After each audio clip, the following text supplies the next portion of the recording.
It's the PC Perspective Podcast, episode 614, being recorded on February 3rd, 2021. I'm Sebastian Peak. I'm Jeremy Hellstrom. Jeez, I'm Josh Walrath. I'm going to be Brett Van Sprunberg tonight.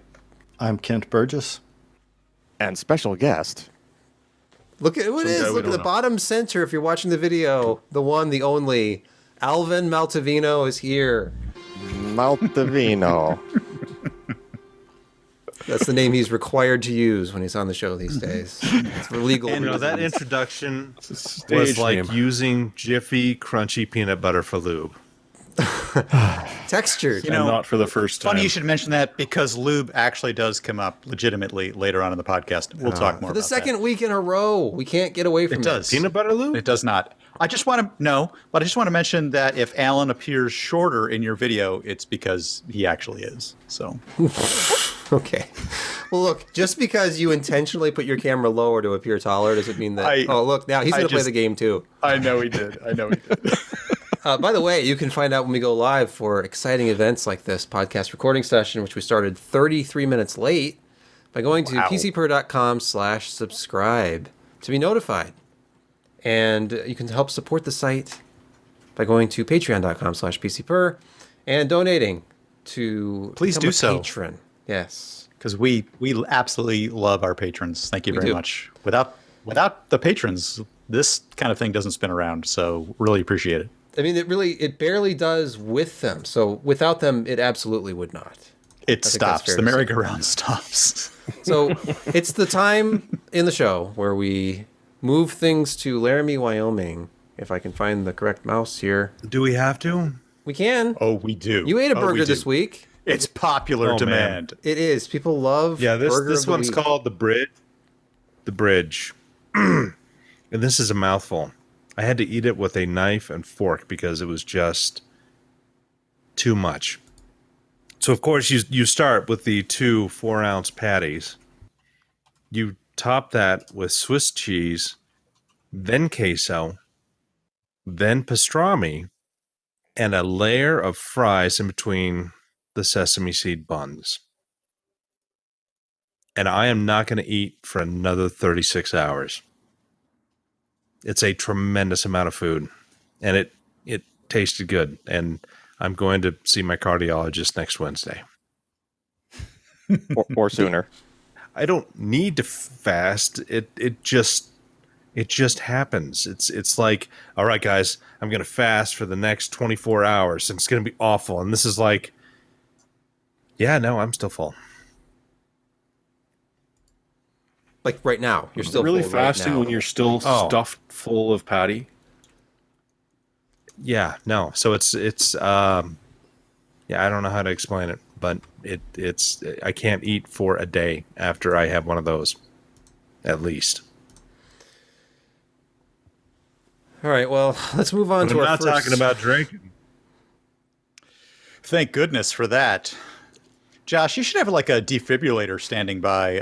Do you have one just off screen? You have a built-in just one? in case? Not to get personal or anything. He's already got the just pads in attached. case. Just in case automatic. you could go. I had it installed. All right. No, you see, I've just got an old extension cord that I've split in half, and I've just plugged that in, and I've got 2 holders, and so when it's time to go, I'll just. I was going to say he had a Raid Max power supply sitting beside him. Right, exactly. I'd be Or living the dangerously. NZXT M1. That'll fire you right up too. You mean the H1? Well, didn't Silverstone H1, have sorry, H1. recommendations on what the power supply, if you're getting a Radeon 6800? It's like, if you're getting a Ryzen 3600X and a 6800, you need at least 750 watts. And then for the top end, like 5950 and a 6900 XT, you need 1200 watts. Do you think that's a little excessive? That seems excessive, Josh. Yeah. Look at my Twitter feed. It's there, retweeted. Here's a reason I could think they might possibly recommend that, and that's if you look at the efficiency curve of a power supply, right? Like the peak is somewhere around like a half to 3/4 of the You want So maybe they're trying to look out for you. Yeah. If you're going to draw, 800 watts with your system, you should do so efficiently and put the 1200 watt power supply in. 1200 watts for a Ryzen 9 or a Core i9 with the 6900 XT is what Silverstone recommends. Well, they're trying to sell big power supplies, right? Yeah. They like big power supplies, and they cannot lie. Though other manufacturers what's the price on that? I knew it. What's the price on that 1200 watt power supply? They're kind of pricey, especially now. They're pricey. 300 and some odd bucks? Easily. Yeah. Oh. Weirdly, you can buy power supplies. So when a girl walks in with an itty bitty grim and some VRMs in your face, you get hot. You're just making this up, and it's actually pretty good. Moving right into news. Just 5 or so minutes tonight, later. By the way, I don't envy you. I'm sorry. I don't. Don't worry about me tonight. Worry about me tomorrow when I actually start editing this. Yeah, my video. Are you just going to cut all this out and we're going to lose the flavor? No, the less I cut out, the easier it is to edit. So I'm going to leave. This is all in. Okay, well, never mind. Every moment. I'll just keep exactly. riffing. It's like flavoring a fine burger, Josh. You know what I mean? Sometimes I feel like if I don't edit enough, but you don't always know what's going on in that kitchen. Deliciousness. You can't throw out the special sauce. Right. Something like that. Hey, they could have some crunchy peanut butter in the back, and nobody said anything about the back, Josh. Sebastian, what's on the menu next? Well, we have a business story from CNN Business here, and I'm sure there's a million links, but this is the one that was in the show notes. Tesla recalls 135,000 cars. Why? Why are they? Is it because they're pushing back against regulators? I think that's an unrelated thing. But why are they actually recalling Model S and Model X? I don't think they really pushed back on this one that much. I don't know what they're talking about here.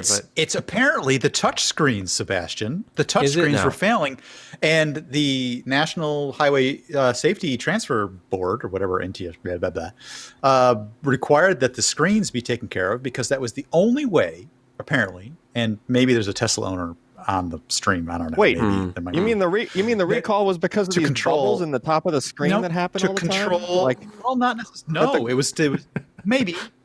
It wasn't this. It was the goo literally it runs out the bottom, Brett. Like it literally pours out the bottom. That's on hot days. The fact that your goo is running out the bottom is a personal problem and totally separate from the recall issue. The recall issue was because the screens were failing.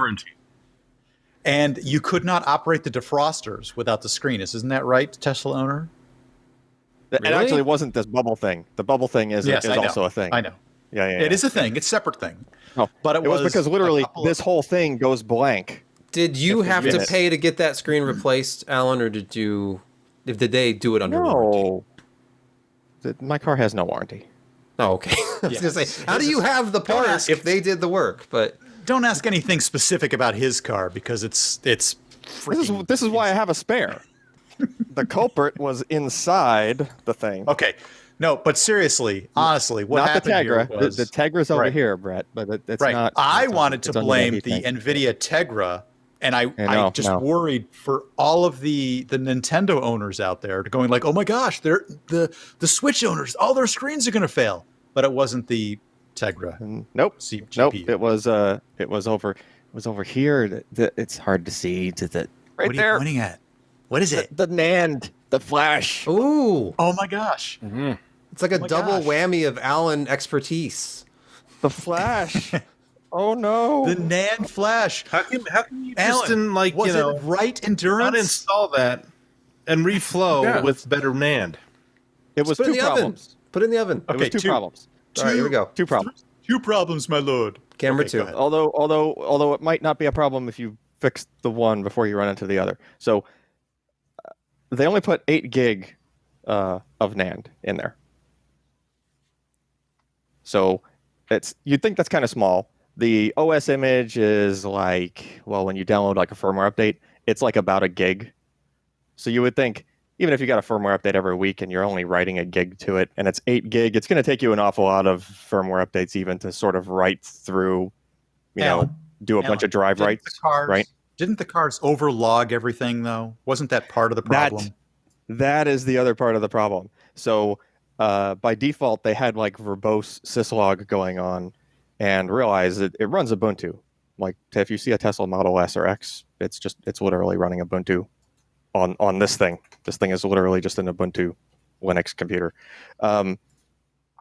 But yeah, they had logging going on, and logging going on in combination with, I mean, it's a computer connected via, there's like this, basically there's an Ethernet hub in there. There's an awful lot of networking stuff going on, and there's all sorts of, background noise going on in the car. Just even if the car is parked, like my Model S sitting in the driver right there, there's the syslog is doing writes like multiple times per second, even if it's just one line at a time, a few lines per second, right?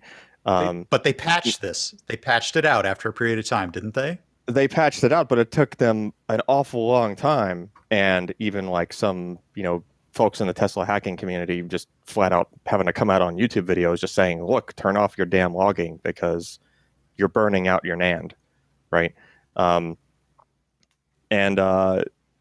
was a big deal. They eventually did turn it off, but damage is already done, right? If you've already burned through a bunch of the write cycles of the NAND, then combine that with the fact that, remember one of the things I used to talk about all the time was like, you want your NAND to be cool while it's not doing anything, but you prefer it to be warm while it's active.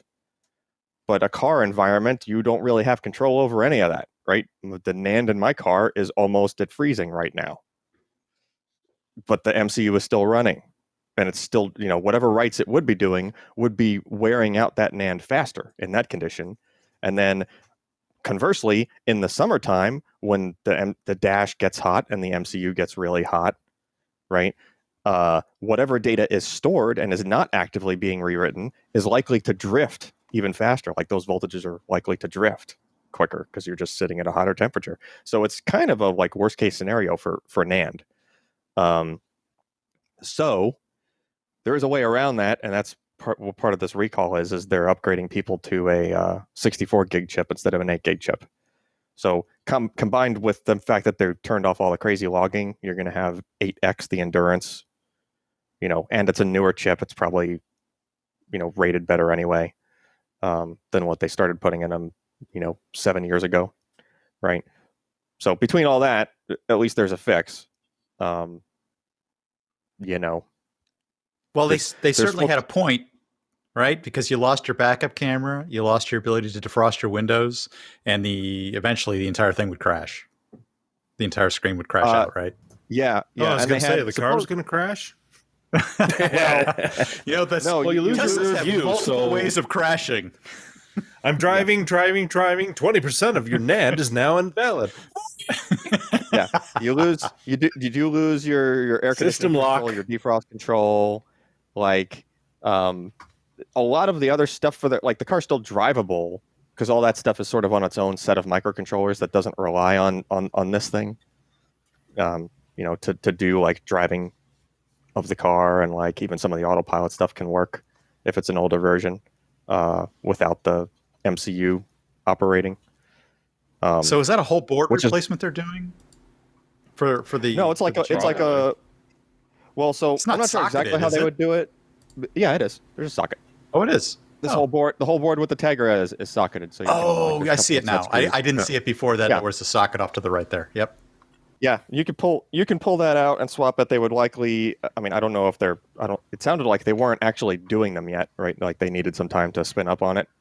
But they would likely just have those replacement boards, and they would have to do some stuff as far as like backing up the profile and the car data, and like the car keys and all the stuff that's related to the car, and like for security and other stuff, right? They'd have to back up all that stuff off of the image, and then swap out the boards and put all that stuff back to sort of, you want to move the VIN over so your VIN number stays the same and your odometer stays the same and everything. So can you anarchist Tesla owners, can you take advantage of this fix recall, or how do you deal with it? The way that recall sounds like it's worded is even those that are out of warranty might be able to do it.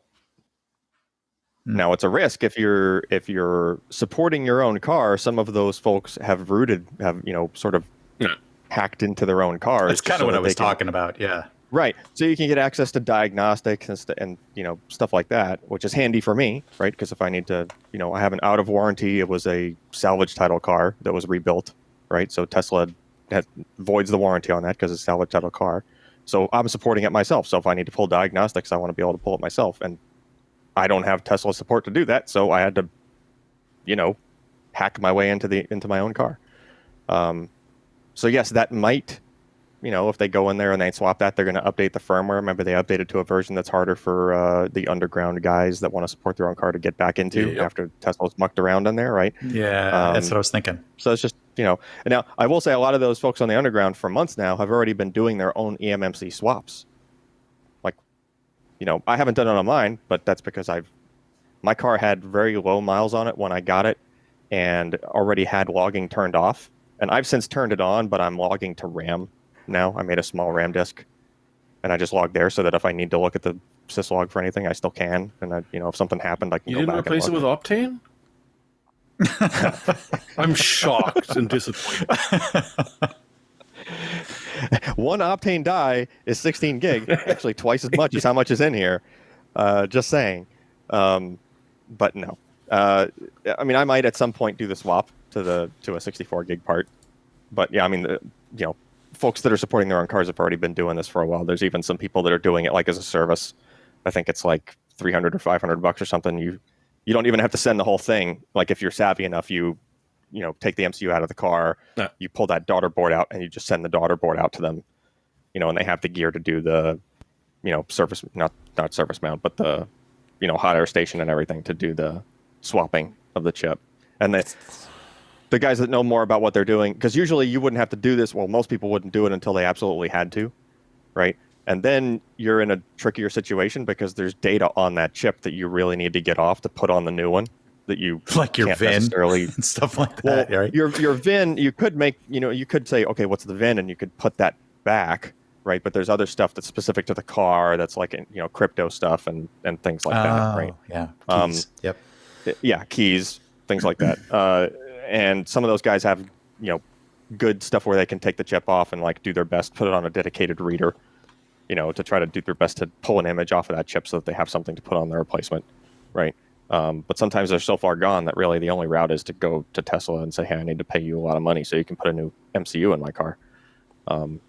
Hey, Alan, Oscar in the chat says just toss the WD Red in there. And my follow-up question to that is SMR good enough, or do I need to make sure it's a CMR Rant drive? I don't know which one's worse. I don't know how much worse SMR would be than an 8 gig, really small drive that was on its way out because you wrote to it too many times. This is just eMMC. It seems so sad to me that people would pay hundreds of dollars to have this done. It's a little eMMC chip.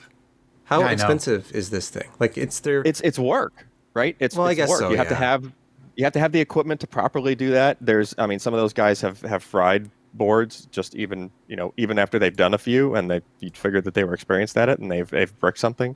So those guys have to have like some spare daughter boards just on hand in case they break something in the process. It's not an easy thing. So I get it. I get why they're charging money. It's a specialized kind of thing. Some of the chat wants to know how they're mining, how you can mine crypto on the. Yeah, can you leverage on a your Tesla? No, I don't know how many. What's the hash rate on a Tesla GPU? Just hash rate on a Tegra. Sitting in the driveway, Ethereum. Ethereum hash rate. Yeah, it'd slow down if you're driving fast, obviously. Yeah, well, I'm not talking about driving because I want like that computation of working on the car rather than the car's a little sluggish while it's at 100%. Listen, anyone that's used I've got the a MCU1 millisecond lag on my wheel turns. Dude, I'm hashing crypto, man. Anyone that's used the original like the OG MCU1 before they updated to the whatever the heck's in the new one, right, which is not Tegra. The Tegra one, even though Tegra is known for being reasonably fast graphics, when you combine it with Tesla's implementation of Qt, which is the just the graphical interface that they've laid in on top of Ubuntu, it I don't know if it's just there's no acceleration coded in or something, but it's bad. No, Qt is not all that efficient, so it's not their fault. Well, Yeah, but they're using the same thing even on the like Model 3 and the Model Y, which have some Intel SoC in there with like integrated graphics on it, and it's still vastly faster. Like it almost doesn't make sense. Like it can't be like a Tegra versus Intel graphics. Like they should at least be similar in performance if they were accelerated the same way, right? So I think it's but isn't like automotive stuff that they've got a whole bunch more things that it's got to do that like one of the cores can't go down at any one time, and so they have to swap things out and just. No, that's different. That's different. This is just the entertainment process. Oh, okay. Well, right. And it's not the newer autopilot stuff like where you see that they have to have 2 dedicated processors for redundancy and failover and all that other stuff. That's a different board than what is the entertainment board, even in the newer Teslas. So that the entertainment thing is a completely, the board driving the screen is completely different than the autopilot stuff. So there's in fact multiple computers, regular like computers in the newer ones. This one just has, I don't know. Well, fun fact, the older ones, this is a whole Ubuntu system, and then the instrument cluster is another entire Ubuntu system that you can SSH into.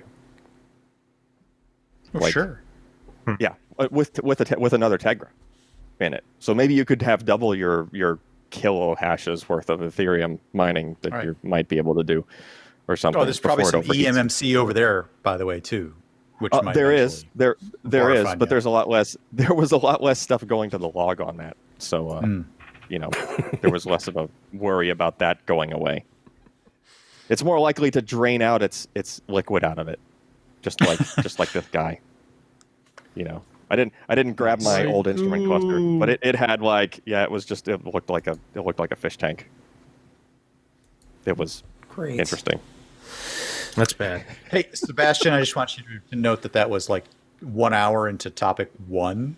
So if you feel you need to skip around, we started the show at 10:33, 10:34 Eastern time, and it's only 10:57. So we're only about 24 minutes in. Alrighty then. It's fine. That's normal. 20-minute topics. We get a Patreon. Let's roll with it then. Hey, you know what? How did you know that? Because there is actually 2 people dialed into our Patreon and became members. Allyn is back. Is one of our new patron members. So, hey, thanks for that. I don't know how much back he is. He's here tonight. I heard there was Tesla stuff. He's like, hey, you guys are going to do Tesla. Because you know what? Because Allyn subscribes to the mailing list, and he's notified when we're going to go live. See? And Brett puts some of the show topics in there to kind of tease you. Hey, we're going to talk about this stuff tonight. And Allyn's like, I want to talk about stuff. I had no idea. And Allyn's wife is like, oh, I would love it if you go in there and podcast tonight, and not go in the room. Could you get out of here? Please, go away. Please go away. Your show. Don't rush. We had another member. Hold up. Look, I've been with you for 7 years. Give me a break and go podcast. You saw the anniversary note as well. I promise you do this every Wednesday. Congratulations. Yes, congratulations, Al. I was doing this every Wednesday when she and I got together. Wait, is this how you're celebrating your anniversary right now? Wasn't it? It's almost an anniversary. No, it's not. Hey, babe, remember? This is what, yeah. Happy anniversary. Great. You raise a beer. Yeah. One other member that we just got on the Patreon is The Clap. I'm not sure what that means. It's 2 P's. So I'm just going to let it go with that. So thank you very much, both of you guys. Cheers. Binky says pick up the pace. Okay. I'm sure. And he's not talking about Tesla owner leaning back in his chair. Yeah. Exactly. He's mostly in frame in the wide shot where we're all in these squares. Now he's out of frame. Yeah. Now he's out of frame. He's okay. Done. All right. He just wants to show all his swag. I know. Look at all that stuff back there. Intel lean. Video. It's just whatever. Viewers can pause right here and see stuff. Got wafers. Oh, here we go. Here's the tour. I've got. Oh my god! I've never seen that. There. Oh, Legos. Well, that makes sense. More Legos. Just whatever. Mm-hmm. Hey, Legos. Is that a James Bond car at the bottom? Yeah. Wait, the Lego one? The Lego Aston Martin? Yeah. Yeah. Okay, nice. Okay, You pull on the bumper and the passenger seat ejects. It's pretty cool. Sweet. Those are not cheap. I was looking at one of those at Target the other day. Well, I pull on my bumper, and well, with peanut butter, crunchy peanut butter, and it comes off.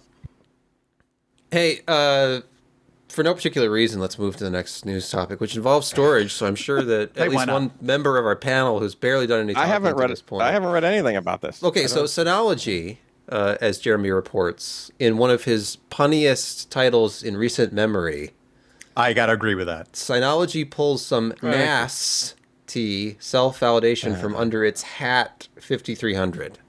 Oh my god, it's so punny. All right, so what is happening here?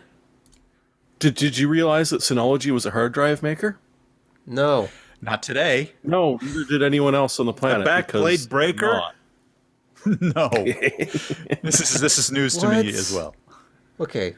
So what the do they do? HAT 5300 series is a brand new series of Synology branded discs, thankfully made by Toshiba. So they are there. They start at 8 terabyte and go to 12 and 16 terabyte. At the same time that they released this onto the world, they mentioned that, by the way, any of our new enterprise level NAS appliances, you're only going to be able to use our new drives in, because we're designing the firmware, and the NAS is going to check, and if it doesn't have our custom firmware on it, and just to be nice, we picked one drive from each of Seagate, Western Digital, and Toshiba, one family from each that will be able to work, except they top out at 4 terabytes. They don't have any family members larger than 4 terabytes. So if you're looking for an enterprise NAS and you're shopping for 4 terabytes or more, which if you're buying a brand new NAS at this point, you bloody well are, you are going to have to buy one of these brand new HAT 5300 drives from Synology, which we have no idea about the reliability about. We have no idea about the availability because Toshiba might not put them at the very front of their manufacturing line. So you might bloody well be stuck waiting for drives to swap into this thing if you can even get enough to populate the damn thing in the first place. Recently get out of the drive space? Sort Or of, was it yeah. just SSDs? Mostly SSDs, but I think they're also looking at partitioning off their hard drive stuff, and this is strictly hard drive stuff. There is a silver lining, which is that, according to the PR from Synology, their firmware in combination with these new NAS families will give you about 20-25% better sequential read performance. Not completely ridiculous because you are building the entire software side of it, but I mean, the enterprise NAS business is a very large business, and launching a brand new product and the first thing you're saying is, oh, and by the way, you can only buy these and populate it with these drives that no one's heard of if you want more than 4 terabytes per drive. So yeah, I think this is, another MBA walking into a meeting saying that I've got this win-win scenario for you. There's no way this can horribly go wrong and bite us in the ass. Yeah, this is like printer ink, but for NASs. Yeah. Yeah. Al Bundy just mentioned that. And did somebody it doesn't, and it doesn't even compute to me okay, if they're getting increase in sequential read by 23%, I can't imagine what's unique about the drive firmware that's going to somehow enable that. You would be able to get that sequential performance out of that drive anywhere. Regardless. Yeah. Yeah, it shouldn't matter what you plug it into. So if there was an increase in performance by 23%, it's probably because there was some issue with their own performance before. Like Synology's performance before. For yeah, that on the type NAS of side. work. Yeah, exactly. Right. Why does it take custom firmware to increase throughput of a standard interface? Well, and hard drives right now are pretty well essentially figured out. Right? Well, and if all the other drives are limited to 4 terabytes, of course they're going to be at least 23% faster in a straight line because the drives are 2 or 3x the capacity. So of course they're going to go faster. Yeah. Josh, who is essentially bankrupt? What is this? Quiznos. The sub shops, they had the really funny advertisement, and then suddenly they dropped from 800 stores down to 20. And it's because if you open a franchise, you had to buy all of your supplies from the Quiznos Supplier. group. Yeah. So- Whatever Yeah. group they had. Yeah, they were paying 25 to 30% more for the basic goods of meat, bread, all that through the Quiznos reseller. And so, they made all these great sandwiches and great commercials, and they were really good stuff. But nobody could make any money in the franchises because they could only buy their supplies from one group. Yeah. And That's that's bad. insane. Which is why I can't get my peppercorn, roast beef sandwich toasted. They don't exist Anymore. anymore. You don't. Is this the reason you're not eating healthy anymore? You're eating I those don't think burgers. that's Yes, the Quiznos peppercorn. Yeah, if it wasn't for Quiznos cutting down to 20 stores, Josh wouldn't be eating the stuff he does every week. Yes. He does it for us. This is He does why it the for burger thing fans. started. I get it. Okay. We're not sure why it started. I'll leave it at I'm that. still baffled by the Synology thing. That really surprised me coming Yeah. from them because they, Now, you know. so it's not going to be their consumer stuff because Synology makes great stuff. Their software Enterprise. is very slick, and I mean, I could get like if they would only support it with certain drives or something, Huh? right? Like it's an enterprise part. We validate it. We have specs on it. In order to meet these specs, you have to choose from this list of supported things. Like that's an enterprisey kind of, Jeremy, Josh, like you're used to that, right? Some enterprise piece of gear. There's a list, of accepted things that you can plug into it and support it, right? That's expected. That's fine. But to just go as far as like, oh no, we're basically only going to whitelist, this one model if you want more than 4 terabytes. That's Dell is not kinda going to crazy. come out with an appliance that only accepts Dell drives. well, you they're say smarter than that. You say Well, that. that's the thing. Well, Well, how see, many that ideas? goes well for Synology. Let's talk about power supplies, shall we? Oh, well, yeah, okay, you've got me Yeah, there. yeah, that's true. Fucking But, like, proprietary there is- ass, there is a stupid parallel to ATX that, right? power Because- supply. Because Dell has done things like where they would have a server and they would have or Dell or HP would have their own, branded variant of some enterprise SSD, even something like that. Right? That happens all the time, and they might even go as far as to say, "Look, we're only validating this with this thing because we had to go and ask whoever the company is that makes it to make a variant of it with different firmware for what our requirements." Right? So that's a thing too, but there's nothing stopping you from plugging in the other thing, right? You can still plug in the regular version of whatever that part is as opposed to the Dell branded version, and it's still going to work. So that's what's totally different from this. This is like very much like printer ink. We're going to actively try to stop you from. Yeah, I think they're going to this is stop a you from lock-in. actually using them. Yeah, it's a lock. Because I've used Dell ones where it's a bastardized mix of Seagate, Toshiba, and Western Digital, and it doesn't care. Some of which have come directly from the repair depot at Dell. Now that they were showing was an SSD, but that's not. Yeah. They're limiting hard disks, right? Yes. Yeah, I just Yes. Googled the Synology, SATA drives, and that's what I came up with. But I didn't know they even had spinning Rust drives at all.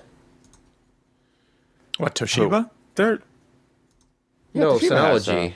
Synology. and they're Well, cost they do effective now. for certain purposes, just like tape still is. But it sounds like they just rebranded Toshiba drives. Yeah. Yeah, Or that's just that's what Toshiba you drives guys with their get. label on them. Yeah. So they're not technically making them. They just asked Toshiba to do I see. some tweaks or something. But hey, they're tweaking the firmware With custom to firmware. yeah. maximize the performance and really drive the overall experience. Well, and don't get me wrong, there may very well be some performance tweaks in the firmware, but you can't just stop people from plugging in. I have a bunch of HGST 12 terabyte drives. If I bought that thing, those are enterprise, HE12s. They should work, right? Shouldn't be that big of a deal. They're enterprise rated. It should be just fine. But if I plug them into that, it sounds like that thing will not accept them. I sent the last set of Enterprise X, I think they're Enterprise anyway, X300 Toshiba 12 terabyte drives back into Kioxia 4.5 months ago, and I'm still waiting for a refund Lovely. for being bad. All 3 of them went bad. I can Nice. confirm So, that I can There's confirm my that endorsement of Toshiba. I can confirm that 35 12 terabyte HGST drives have been running for a couple of years without a single failure I believe you. because they're in my basement. There's something magical about Alan's basement. I love HGST drives, and it made me very, very My sad basement is when they kind of- self-warming. Yep. Not You to can still mention find them on the eBay. garage It's actually a ceiling Oh. is self-warming. no, they're on the workbench in the garage now. Oh, okay. Well, never mind. I replaced the garage electric space heater with some GPUs. See, and Josh. look, Garage wall. GPUs Josh, make whenever you're great ready, somebody heaters. wrote you a song in Discord. Oh no! Whenever Yep. you're ready. Oh no. Yep. Wrote who It's right here. It is. Do you want to Yep. recite Josh. it to us? Oh, No, my no, I I don't. like big power No, I supplies, don't. and I cannot lie. Though other wattages can deny that when a case walks in by UPS and drops a pallet on your desk, you get sprung. Want to power up because you notice the drive was stuffed. Oh, Deep in the blow. God. BIOS, he's swearing. no. I'm stuck and I can't stop flashing. Oh, maybe I want to get with Tesla and make more Bitcoin. Trailer Park Boys try to. I can't do this anymore because You were I you were can't rhyme. there was a flow there for a minute, and Yeah. then You had it. for a minute, Yeah. You lost the he flow. went off the rails. it's because You tried good, Mr. Am. You tried good, Yeah, but he- Josh screwed it up. It's nothing wrong with nothing wrong Yeah, with your writing. nothing wrong with the lyrics. Whatever. Performer. Nope, she It's gotta- all my problem. She got to pack much flash. So fellas, yeah. Has your tower got the watts? Hell yeah. see you were There's so close. to there's the end, also a too. mention of a Star That's Wars close. character by name, so we cannot Well, speak yeah, that. we or probably Disney shouldn't will. say that. Oh yeah, Well, it's a good thing we skipped over that then. Got it going like Jar Jar Binks. Yeah, that rhymes. Super flagged. No, now we are. Now there's a problem. Yeah, you know what? I saw somebody had done a render of like Darth Banks, like as a much more muscular, mean-looking Jar Jar. I like that character evil-looking. model. Yeah, but Yeah. think about it. What if they had encountered this creature and he was like really tough-looking and he didn't speak like he did in the movie, and he'd be a lot better character. But then, Like if he was literally anything other than what he was. if he was just different, like if they completely rewrote the character and had a different character model for him, a different voice, and everything else. Tech Still Yes like the theory he was City, a Sith Lord. a YouTube tech channel out of Australia, had a custom PC built, I want to say about 2 years ago, that was custom painted as Darth Jar Jar. It was great. All right, what is next on our list of topics? This I don't know if you evening? can manage to get to it. It's a new PCIe 4.0 NVMe from AdLink? What? an AdLink. it's Yep. using It's, a Phison controller. It's got Alan's favorite controller, I think. Anyway, so the Phison. Yeah, he said it. He Phison- said it on the show. He said, "I love Phison. They're my favorite." Phison is the new. And I cannot Phison lie. is the new SanDisk. No Is SSD controllers can deny. So Flash Phison is the new gets in Sandforce. with that itty bitty bit. And Remember that when I TLC did gets that- in your face, you get Gosh, sprung. Jesus. the decoder ring. Gosh, can't- I thought you were done. gotta Yeah. do Remember the this old anymore. SSD decoder ring? That Where, was like, a an valuable entire resource. page- It's great. Yes. Like an entire page of it was dedicated to only the variants of the Sandforce controller, and Yeah, it was in yes. like 20 different brands. Pages. Yeah, it was like ridiculous, and they were all, and basically all of those drives had the same exact performance, right? Oh, he's got. Wait, what is this? You have a Sandforce that near? Neptune Oh, I know 6G? why. Because it's OWC. Yeah, Yeah, but it's Brett, on the other. I got this one right next to it, which is a. Which you also Brett, bought I at hope you don't- MaxSales.com. I did not. I hope you don't Yes, have you anything. did. Don't No, I didn't. lie on the podcast. Behind me, I've Brett, I got hope- an Intel Sandforce based SSD, so don't make Oh, me that's go true. get it. Even Intel did it. That's right. Everybody Oh my was in gosh. Sandforce Oh. back in the day. here's the thing: there were some bugs in that Sandforce firmware, so be careful with your data on the Sandforce controller. I hope no one Like, is still I had- using a Sandforce drive. I had 2 of them break on me. Like, they just go like one away, wouldn't come back. But happy to say that they're not in anything anymore, so I don't have to keep warning people. But if you have old stuff on it, you definitely make a backup. Alan, I know it'll shock you, but the only SSD I've had die on me that I can remember was an OCZ, which just totally uncharacteristic. 90% chance. 90% chance had a Sandforce controller in it. Yeah, I don't even remember. Yep. That's funny because I've still got in one of my test machines downstairs that the kids are using. It's got the OCZ 256 gig. Well, it's less than that, but yeah, it was like from years ago, and it's still going strong. Like the Vertex. I've still got an H1 rocking away too, and it was a Vertex 3. System. Yep. I think when mine was Agility. Trusty old Vertex 3. Yep. And then there was the Agility, which had the different NAND in it. I think it was Toshiba NAND. Mm-hmm. Toggle mode. What was the later going. Bigfoot drive? What about the Bigfoot drive? Was it Bigfoot? What was who was the different controller who originally came out? Barefoot. And they were pretty good. Barefoot. Oh, yeah, Barefoot, not Bigfoot. Yeah. And LCZ had those one. 5 1/4 inch Vector? Was that it? Vector? Vertex. No, Vertex. There was Vertex and Vector. Yep. Vertex and Vector. Yeah, Vertex was the Sandforce. Vector was the... Yeah.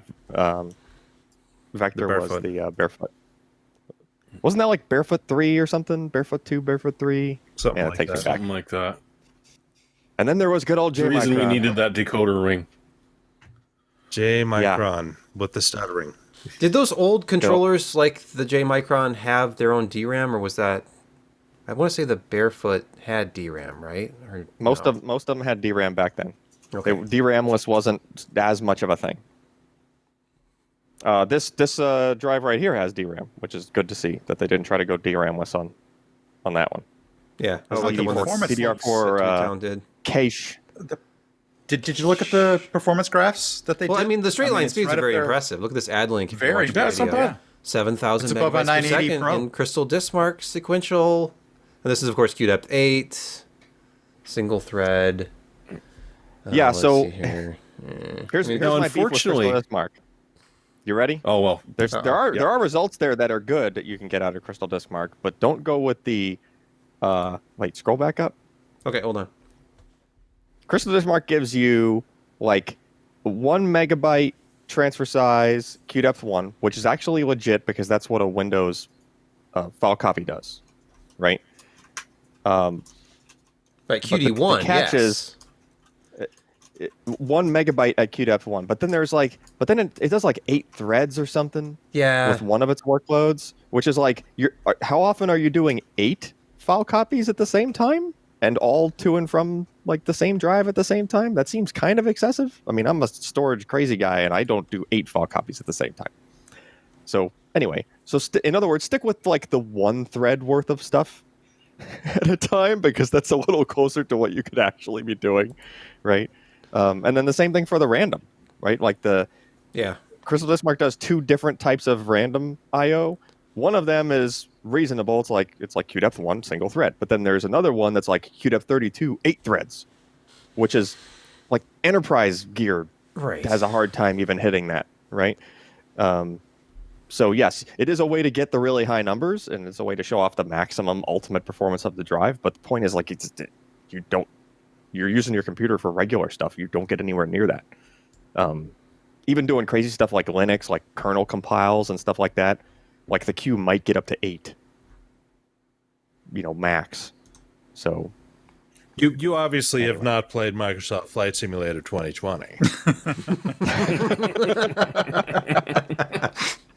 No, obviously. What about That's Anvil? probably doing a lot of It's sequential. ancient, Alan, but I mean, do you get anything useful out of that? No, Anvil has like half the numbers in Anvil are Q1. Okay, right? yeah, Now that's true. the transfer size is a bit on the high side for the sequential because it does like 4 megabyte, which is kind of up there because again Windows just does a 1 megabyte transfer size, but it's not insane. But what gets insane is when you have like the well, you can even tell by looking at those on the left column there, right? The highest it goes is QDEP 16, right? So that's absolutely pushing it, but at least it's a single thread and it's within the realm of something that might happen. You'd really have to push the system to get there, but you could get there. Tweaktown did do a PC Mark 10 loading as well, which is kind of like a synonymous with a standard usage scenario. This kind of loading or the trace-based, storage isn't it? test? Oh, Which if you test scroll was it? down, There's you'll a- see they did a full system disk storage benchmark, and it showed Oh, up okay. slightly under the 980 Pro. Yeah, so that's a pretty comprehensive test. It's PC Mark 10's storage test, which came out like a year ago.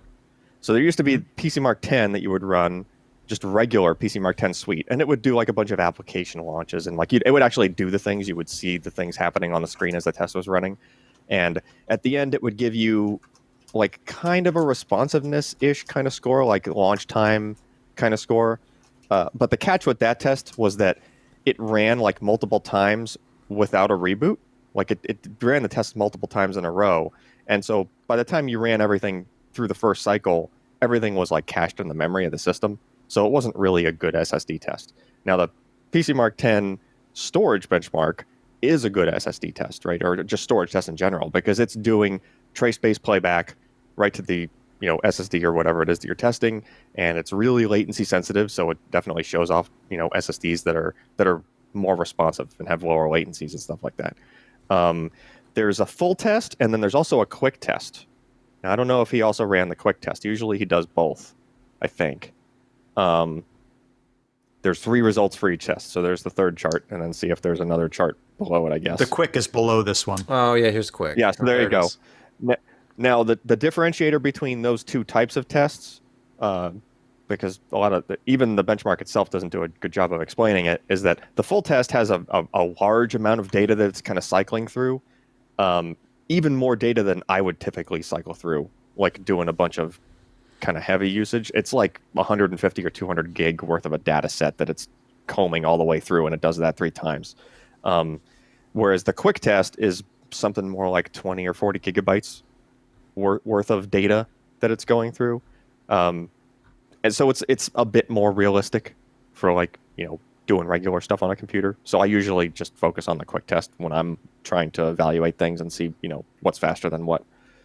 So it's a decent test.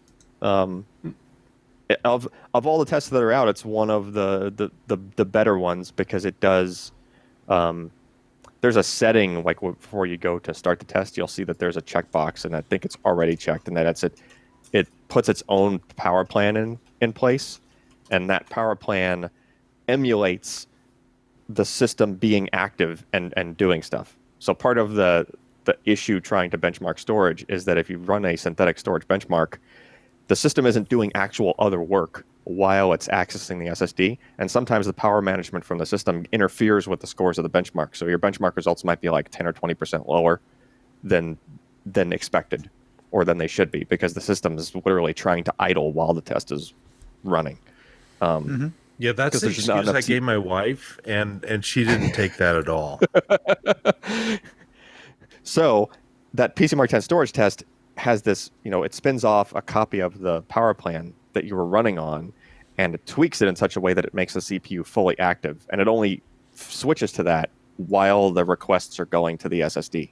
So it's basically pretending, it's emulating the CPU also being active while the SSD is being hit with storage. So you get results that are, a little bit more representative and not interfered with from the power management of the system.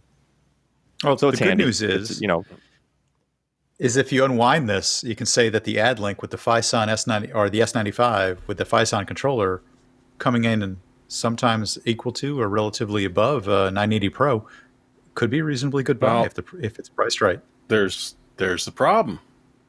It also comes in above the competition on that. The 2 terabyte they tested, yeah, about $445 when they posted the review. Okay, how much is it? High. Prices are all messed up right now. Like you don't know what it would be in a normal year. What's the same? Because Samsung just released a 2 terabyte. Okay, so 1 terabyte Samsung is $250. So yeah, it's going to be $450 and $500. 227, Jeremy, for the one. Yeah, 227 for the one. So that's actually a good buy at the one. But yes, 445 the 2 is Actually, 445 might be a little below. Honestly, if you find it on sale for $4, go for nuts. But what happened to 10 gig? That's near PCIe 3.0 range. A lot $400 of PCIe for 4s 2 are tera. though. No. I'm sorry. I'm smoking crack. I saw the ADATA 10 cents a gig. PCIe 3.0 4 terabyte for $389. So yeah, There you go. Yeah. Less than 10 cents a gig. Right? Yeah, do it. Do it. Do it. That's And honestly, for day-to-day usage, you're not going to notice much difference. Although running a Save the PCIe money. 4 drive, I still Save love the it. money. in that review with the Have Gen you 4 played drive. Microsoft Flight Simulator 2020? Again. So hold on. In that what was that last review you were looking at? The Tweaktown one? Before that? Oh, I mean, you can. That's Les's review, I think. Yeah, but, I'm trying to find out how much this 2 terabyte 980 Pro actually is, but right. So were in those PC Mark results you were looking at before, were there any Gen 3 drives in there? Like, I'm curious, just to how much further down did they fall compared to here's these Gen 4 drives? a black SN850s Right? Gen 4. That's Gen 980 4. Pro. That's Gen 4. The Rocket GameX 4 S5. That's I think the GameX that's a Firecuda Sky 520 4. is. These are all Gen 4. Rocket Q. No, they're all Okay. 4. Yeah. Yeah, these are all Gen 4. Screw Well, that. Cyberpunk 4 See- isn't. See, I'd be, Yeah, it is. I'd like to know, like, what does like a 970 Evo Plus or something do in that, right? Like, you might be surprised how close those numbers are to I what wouldn't you be. can get out of Gen 4 drives in that test, right? Because again, that No, I test know is that doing a they're trace close. playback. Yeah, it's more media limited than it is bus limited at Gen 3 speeds. So Like you said, if you're doing stupidly deep Q depths, you'll notice a difference. If you are recording, 8K video and trying to move that shit around, you'll notice a difference. Sure. Yeah. Maybe if you're playing Microsoft Flight Simulator, you might. But got to appease Josh. That's the word on the street. Gots to.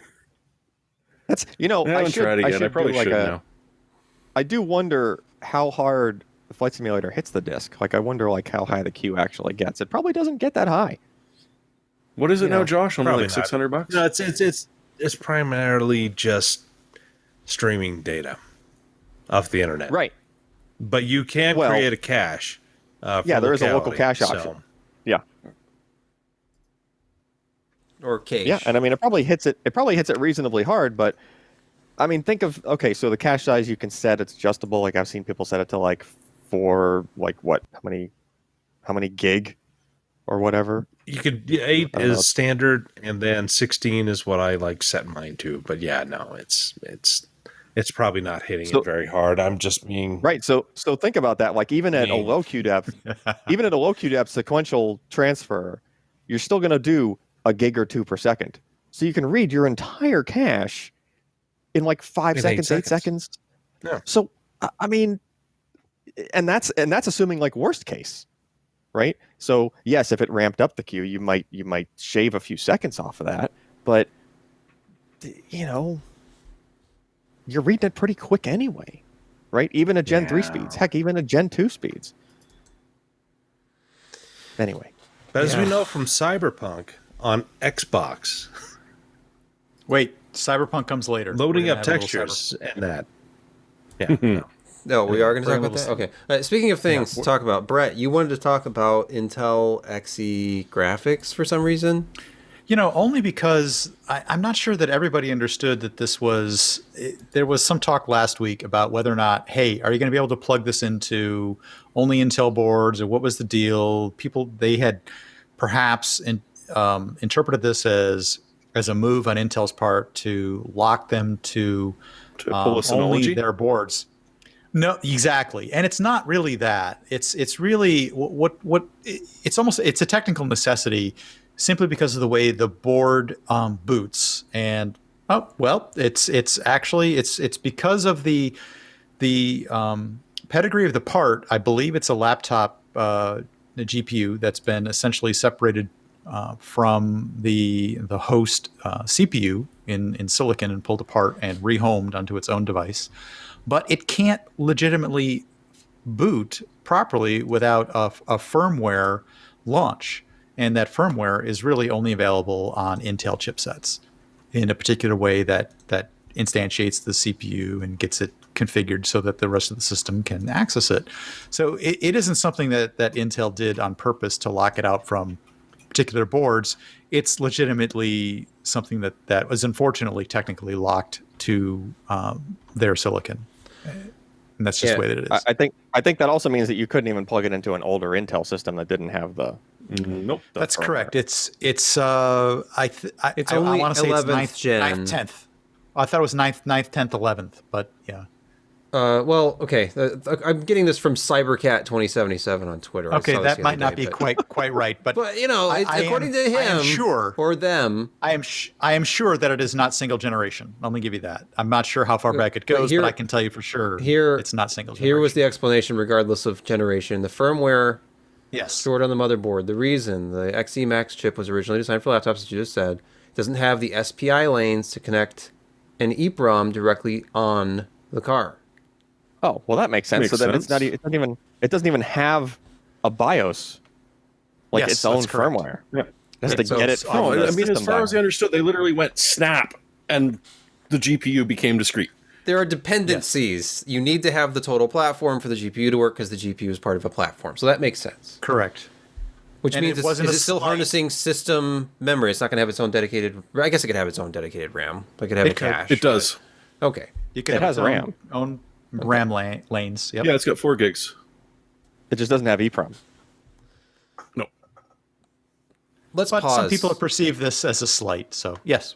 Let's pause right here to hear from our podcast sponsor this week.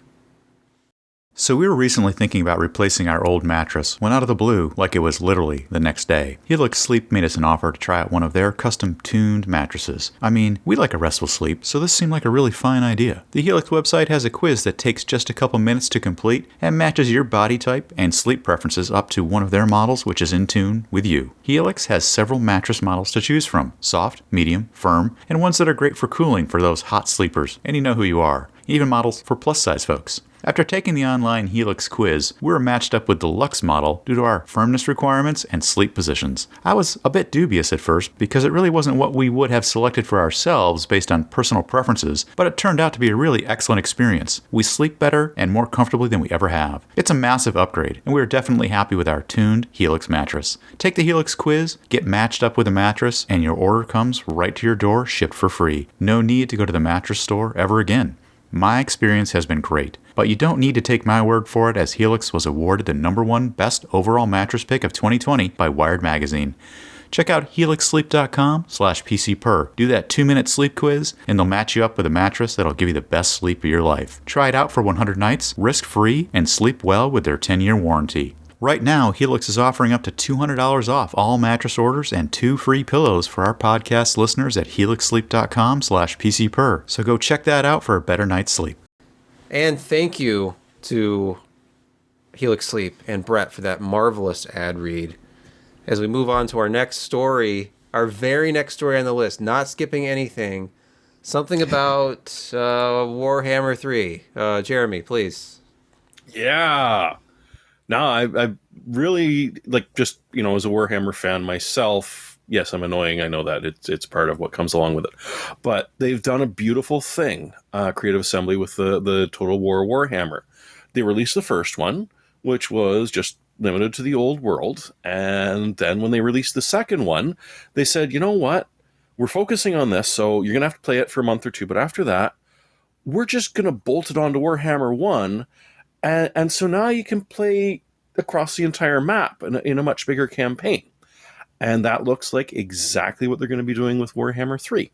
You will start out at release playing with the faraway region of Cathay, which leads to all sorts of interesting ogre kingdoms, chaos dwarves. They also put a little bit of, attention towards Kislev on the trailer. So if you really like riding polar bears into war, that might be a faction you'll enjoy. And all 3 chaos gods are there, so, you know, they better not be doing the Age of Smegma. I will get pissed. But chances are, within a month or two after release, they're going to bolt on another part to the gigantic world map that makes up the world of Warhammer. And you'll be able to play across the entire bloody planet. which is good and bad because, I mean, it's already pretty insanely large to try and handle. But, by adding this, it's going to add some more depth. And it means that you don't lose any of the previous. Hey, Nurgle, doing pretty well this year. You're not going to lose any of the previous stuff that you bought. Your DLC is still going to work. Your old races are still going to work. You're just going to have a new playground that's a little bit bigger to do it in, just as he planned. And then, if you like cornflakes, he's there too. So I just love the idea of 3 generations of games, which they're not dropping any of the content from the previous games. They're just bolting it on and bolting it on and bolting it on. Sometime late this year, if you're wondering. Nobody else cares. I can. Well, I was... There'll be a fan fiction of this later, though. Yeah, I'm sure. I was just waiting for the gameplay of that trailer, and it was beautiful visually, but I was confused about what the gameplay was going to be like. Now, real-time strategy. This next one, we did mention this next time, or previous time, but this is, people have actually gotten these in hand, and the horror show is playing out in real time. So that was the point. The topic last week, and we're echoing it, is that the RTX notebook processors, and we talked about the fact that the 3070 and 3080 were out. Max-Q branding is gone, but now it's a feature set, which includes other technologies. They're calling it Max-Q. The big issue is that before, Max-Q was something that helped you differentiate the thin and light variant that had a lower TDP ceiling versus the one meant for the bigger gaming laptops that could have a higher TDP, higher clocks, better performance. So the 3060 on mobile apparently is the same deal, right? Because there's a range of TDPs, anywhere from 60 to 115 watt, and it's all going to be the same branding. So you could see a laptop that's for sale with a 3070, and it could have anywhere from an 80 to 125 watt TDP GPU in it.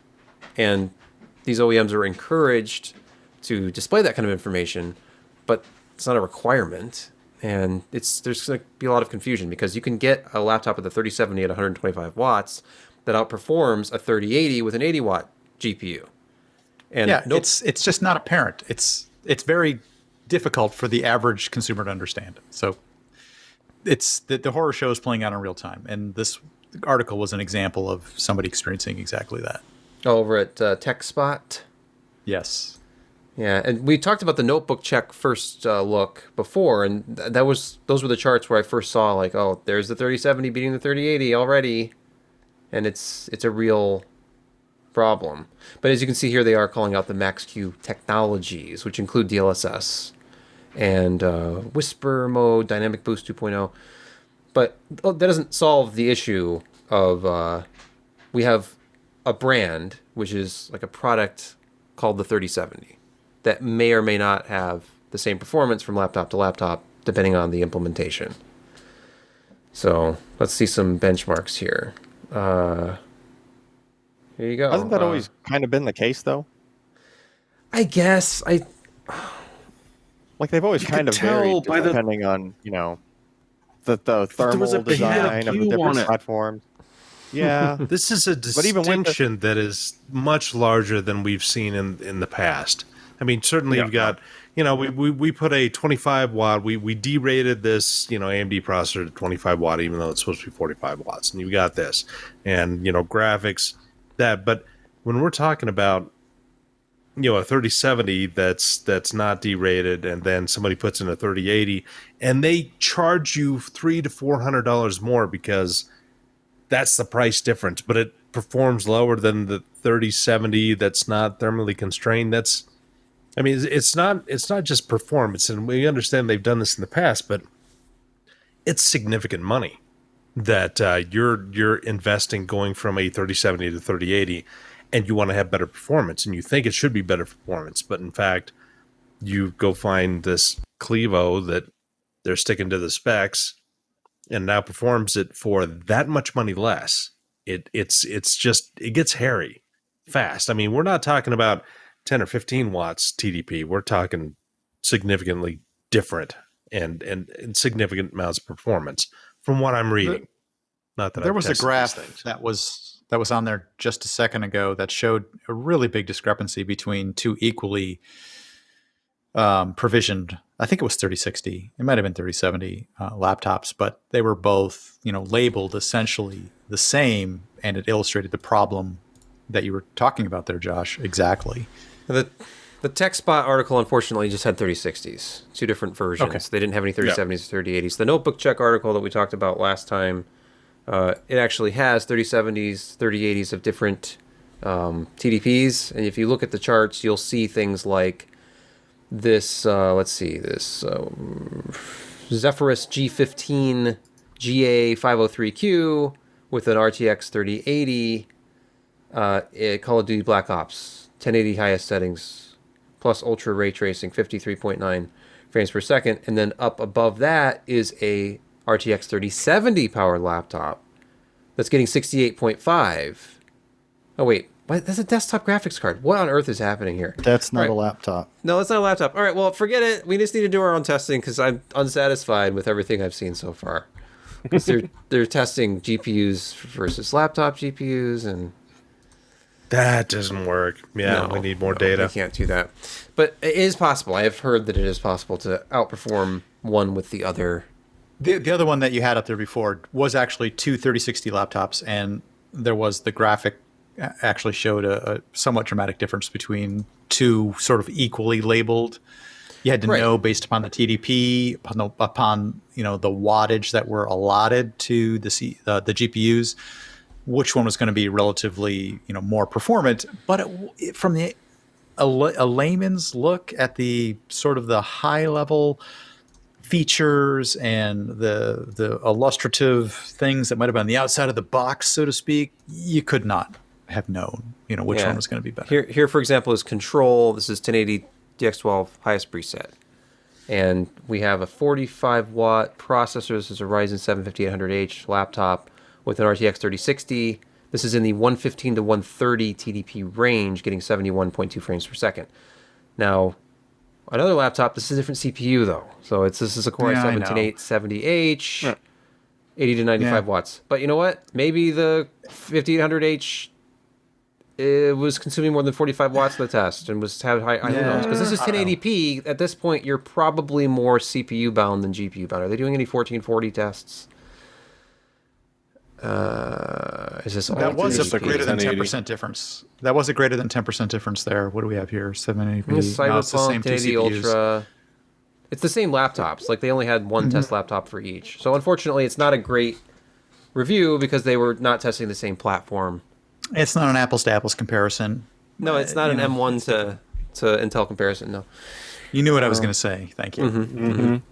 There's no apples to apples. Well, there are apples to apples comparisons now. You can literally take Apple M1 versus last year's Apple, and that can be a comparison point as my phone goes. Well, it's embarrassing to the Intel one, but anyway, moving on.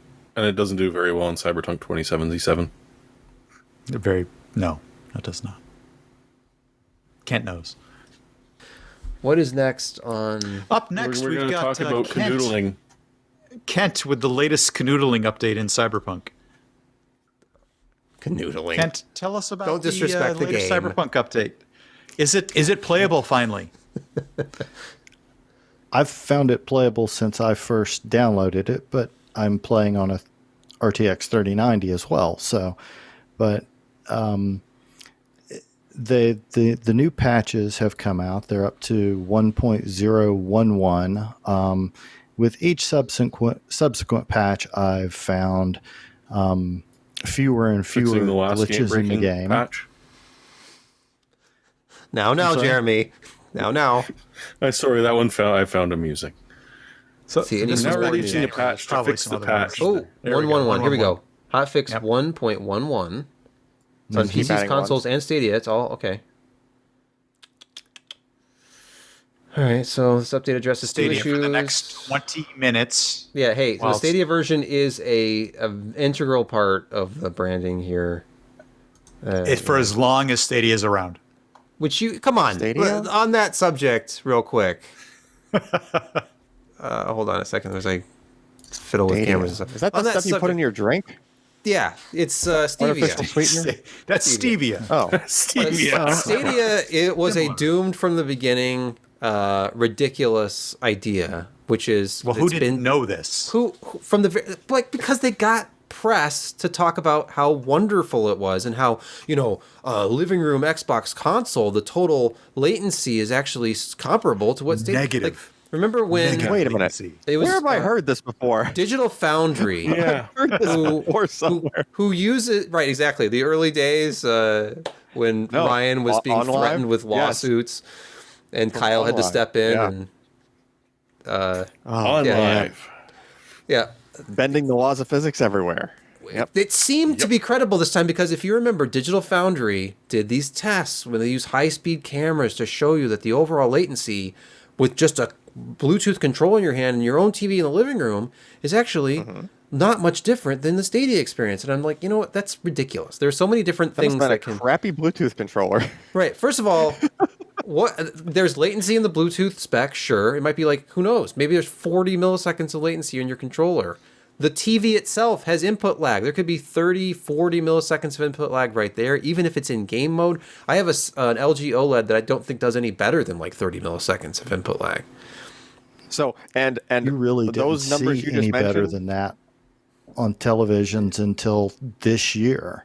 Yeah. Gaming televisions last year were still in the 30, 40, 50 milliseconds of lag. yeah, and What that's was enough that to old- make like a any kind of Twitch, like not Twitch like the streaming thing, but like Twitch meaning like the motions you're doing, like what was that rally game on Xbox back in the day, Josh? Like the early Rally Sport Challenge, stuff like that. Like the ones that were really like you needed low latency to play that game effectively. And I had like some wireless controller for an Xbox back then, and it was just unplayable. And it was adding like 20 or 30 milliseconds, but like you literally could not beat the time you needed to beat to make it to the next stage unless you plugged in the wired controller. Just Not from, with that just from that crappy alone. Bluetooth controller. If you Yeah, want it to was know how some much crappy, whatever it was at the time. This, years ago. But Bluetooth is convenient, yes, but if you want to know how much input lag or lag in general is associated with Bluetooth, just start watching something on a device and use Bluetooth. Like use your desktop and don't use something that's going to sort of try to do lip sync. Because I feel like there's compensation now built into like an iPhone, for example. Like they know how much latency is involved in a pair of AirPods, and stuff syncs. Like I can watch a video on my iPhone with AirPods, and there's no lag whatsoever. But on another phone, They're compensating. It's not Yes, that there's they no are. lag. They're delaying. They're they are. compensating. The stuff that you're watching is on a delay, yes. But if you're trying to watch with Bluetooth headphones with your TV in the living room, the voices are always way off. There is lag. I don't know the exact number in the spec. I thought there was somewhere in the neighborhood of 40 milliseconds associated with the technology, because there's a round trip that has to take place, and it's not instant. There's but that's one of the problems. But regardless, the only way that Google could make Stadia work is if they emphasize titles that weren't twitchy. Like there's a reason they're not showcasing Fortnite with Stadia. They're showcasing things like Assassin's Creed, and Assassin's Creed was basically on rails because this predictive input crap, their negative latency, it was controlling for you. It was anticipating what you would have done and then doing it. How That's else a can you movie. explain negative latency? It means, well, we're actually controlling it for you. We know you'd turn right here, so we're just going to turn right here. But anyway, we need those single input monitors again that only have DVI and like... What is the minimum, Alan? What is the minimum input lag on an LCD? Isn't there just just to actually refresh Minimum? the whole screen up and down, 60 hertz? There's lag associated with that, right? Well, No, it'll some, depend on the size of your screen too. Some of them are pretty dang low. Some of them, you get an effective input lag just depending on where you measured on the screen. If you measured halfway down the screen, you get half a frame worth of lag because it's literally like, it took that long to scan down to the point where you were seeing, like if you're looking for muzzle flash in the middle of the screen, as an example, right? That's the middle of the screen. You're going to get half a frame worth of lag, best case, right? But if you measure at the very top of the screen, depending on the screen, like if it's like a Dell 3007, like that 30-inch that only had one input, Yes. right? Dual link DVI, single input, that was it, nothing else. Which I still have. I have one over there in the corner. Of course you do. It will never leave this house. That screen will always stay with me. You're gonna have to bury me with it one day. But yeah, that thing, as the stream was coming in, it was the earliest version of a display like that. There was literally no room to buffer anything on the boards in the display. So as the stream was coming in, it was updating the pixels, right? That's, sometimes it's better to go ridiculously cheesy and cheap with what the hardware was in the display, and that actually might lead you to the lower input lags. When they try to get fancy with on-screen displays, which that same display I just mentioned didn't even have an on-screen display, right? The next version of the Dell display that did have an on-screen display suddenly had like 30 to 40 milliseconds worth of input lag because everything had to pass through this extra layer that was responsible for adding on the on-screen display when it needed to go there. So a thing that was almost never on the screen was responsible for, it was, that screen was actually, I think it was worse than 40 on that one. It was like the 3008 after the 3007. I've got one of those and downstairs. it was like, it was like 50 or 60 milliseconds or so. It was like the one where you when you went from the one screen to the next screen and you moved your mouse, and you would notice that the mouse was like done moving before the mouse cursor started to move. And you're like, this is right out. This is You might just suddenly need to switch from warm to cool though, and so you need to be able to bring up the OCD or your OSD like you have OCD. Yeah. By the way, somewhere those were the days. Somewhere beneath this rant about display lag and Stadia, Kent was trying to talk about the current play experience. Have you updated to 1.11? I'm sorry, Kent. Yes, I have. And now you can't have sex with Canoe with each anymore. patch, I've found fewer and fewer bugs in the game. There's still quite a few physics glitches. For instance, earlier this evening, I just saw a car launch into the sky and make a landing worthy of SpaceX. So, Ooh. That's not good. No, but overall, I've got almost 160 hours in the game, so I am enjoying it. But in each patch, the glitches are getting fewer and fewer. But the big news is that someone made a mod where you could replace the avatar of Keanu Reeves' Johnny Silverhand into the place of one of the Joy Toys in the game so that you could have sex with Keanu Reeves' avatar. Great. I didn't see that on the roadmap. That seems critical. It must be somewhere between 1.11 and 1.2. Well, CD Projekt Red has blocked that mod. Okay. Yeah, CD Projekt Red, in their wisdom, to said, no, you can't do that, and blocked that mod. Do you have a mod where you can kill his dog? Oh dear. Interesting. That turns into a completely different he game. immediately kills you. Yeah. Yeah. He immediately kills you. You just and have to takes over your body. run far away. What's your percentage of you can recommend this to people who haven't played yet? I mean, are you like 100% dive in, let's do it, or like are you 50%? I think it depends on. I think the game really depends on the type of player you are. I really enjoy story-driven games, and like this is a like very Deus Ex and stuff like that. Witcher 3 Witcher 2, things of that nature. Yeah. Yes. The Tomb Raider reboot 2013. That was a fantastic game. It had a fantastic story. But I think a lot of people went into Cyberpunk thinking it was futuristic Grand Theft Auto or futuristic Witcher, and I tried to go in it not knowing what to expect. I didn't watch any reviews. I didn't watch any spoilers or gameplay videos. I just watched a couple of the teaser trailers, and it took me a while to sort of figure out what kind of game it was, but once I did, I've quite enjoyed it. And much like the Witcher series, I feel like that if you go in and just play through the main storyline, you're missing well over half of the game. There's so much just out in the world of Night City and outside of Night City that you just don't encounter unless you go looking for it. So if you're the type of gamer that gets dragged kicking and screaming back into the main plot, that's sort of it's a good game for you. Absolutely. Okay. So it's filled with Fallout-like side quests that you can go do, and those are absolutely, yes. There's a lot of side quests, and a lot of the side quests really dwell on your own character's development, making choices as to what type of player you want to be. Like I say, I've really enjoyed the game quite a bit.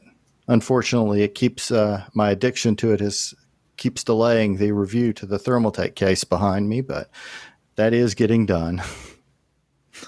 It's okay.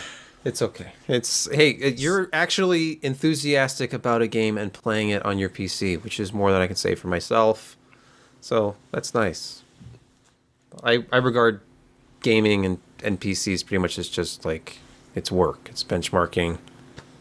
And then when I actually play games on PCs, it's typically something in, like DOSBox. Because that's the kind of lame person that I am. There's nothing lame about jump that. into Counter-Strike or Warships, because you can get done in like 20 minutes and do something else and not have to worry about finishing a quest or knowing where you are or any of the other crap. Just pick it up, drop it, and go. And it makes existence sad. I got one of those, I mentioned this, it was my pick a few weeks ago, one of those Anbernic handhelds. It's an open source handheld, and I have the RG351P and the RG350M. So I've been playing like SNES games, and they have all the arcade emulators and all that stuff on there, so I just get lost in that for like half an hour. That's my gaming experience every week. Hey, speaking of experiences, Chris Koch, who is one of our contributors, last week we talked about a just ridiculous, I think it was last week, drop keyboard kit, and now he has something that makes that look childish by comparison. Oh, indeed. Because this is it's wild and wacky. It's the Monstargear from a company called Monstar, XO K80 aluminum keyboard kit, and he calls this heavy metal. I won't even spoil the price for you. Like the total investment here. Now the kit is $365 for the solder version and $375 for hot swap. He says it falls squarely into the middle for custom keyboard pricing, but has a lot to offer for prospective builders. Something I'm not familiar with. I just want to mention that Chris clearly moves in different circles. Yes, like when he starts talking about how this is very much mid-range. What does hot swap mean in this context? That you can swap out the actual key switches right out of the frame. They're socketed? Yeah, they're socketed. Okay. I get it. So, I don't remember. I think he used the socketed version. He goes on about this kit. That might be the total. That might be the total amount that I've spent in my lifetime on keyboards. Like the total is $365. I don't think that you've heard the final number on this particular keyboard. Oh, no, you have not heard the final number. Because understand, these kits do not come with key switches. They don't come with keycaps. Oh, really? You have to provide your own cable. You have to lube the keys individually. Or custom silicon damper or Band-Aids. Oh. He uses Krytox 2005G0, by the way. It's an industrial lubricant. Yeah, Krytox is not cheap. And a switch film from the Kibo store. Yeah, that's $25. Krytox is like PTFE, I think. Well, he also built a custom silicon damper. Yes. Oh, yeah. I love that part of the review because he shows here this mold rubber, which he had I'll be right back. he Oh, shows boy. this mold rubber, this high strength liquid mold making rubber, and he had to create. Looks tasty. He said to create my dampener, I picked up a silicone mold making kit from my local Michaels craft store. This was about $25. let me It had stop enough you here. material. Yes. Let me stop you here. So you talked about lube and rubber molding, and Brett had to run away. He got too excited. He had to get props. Yeah. Oh, Well, I please, mean, obviously I his brought mold is props. done.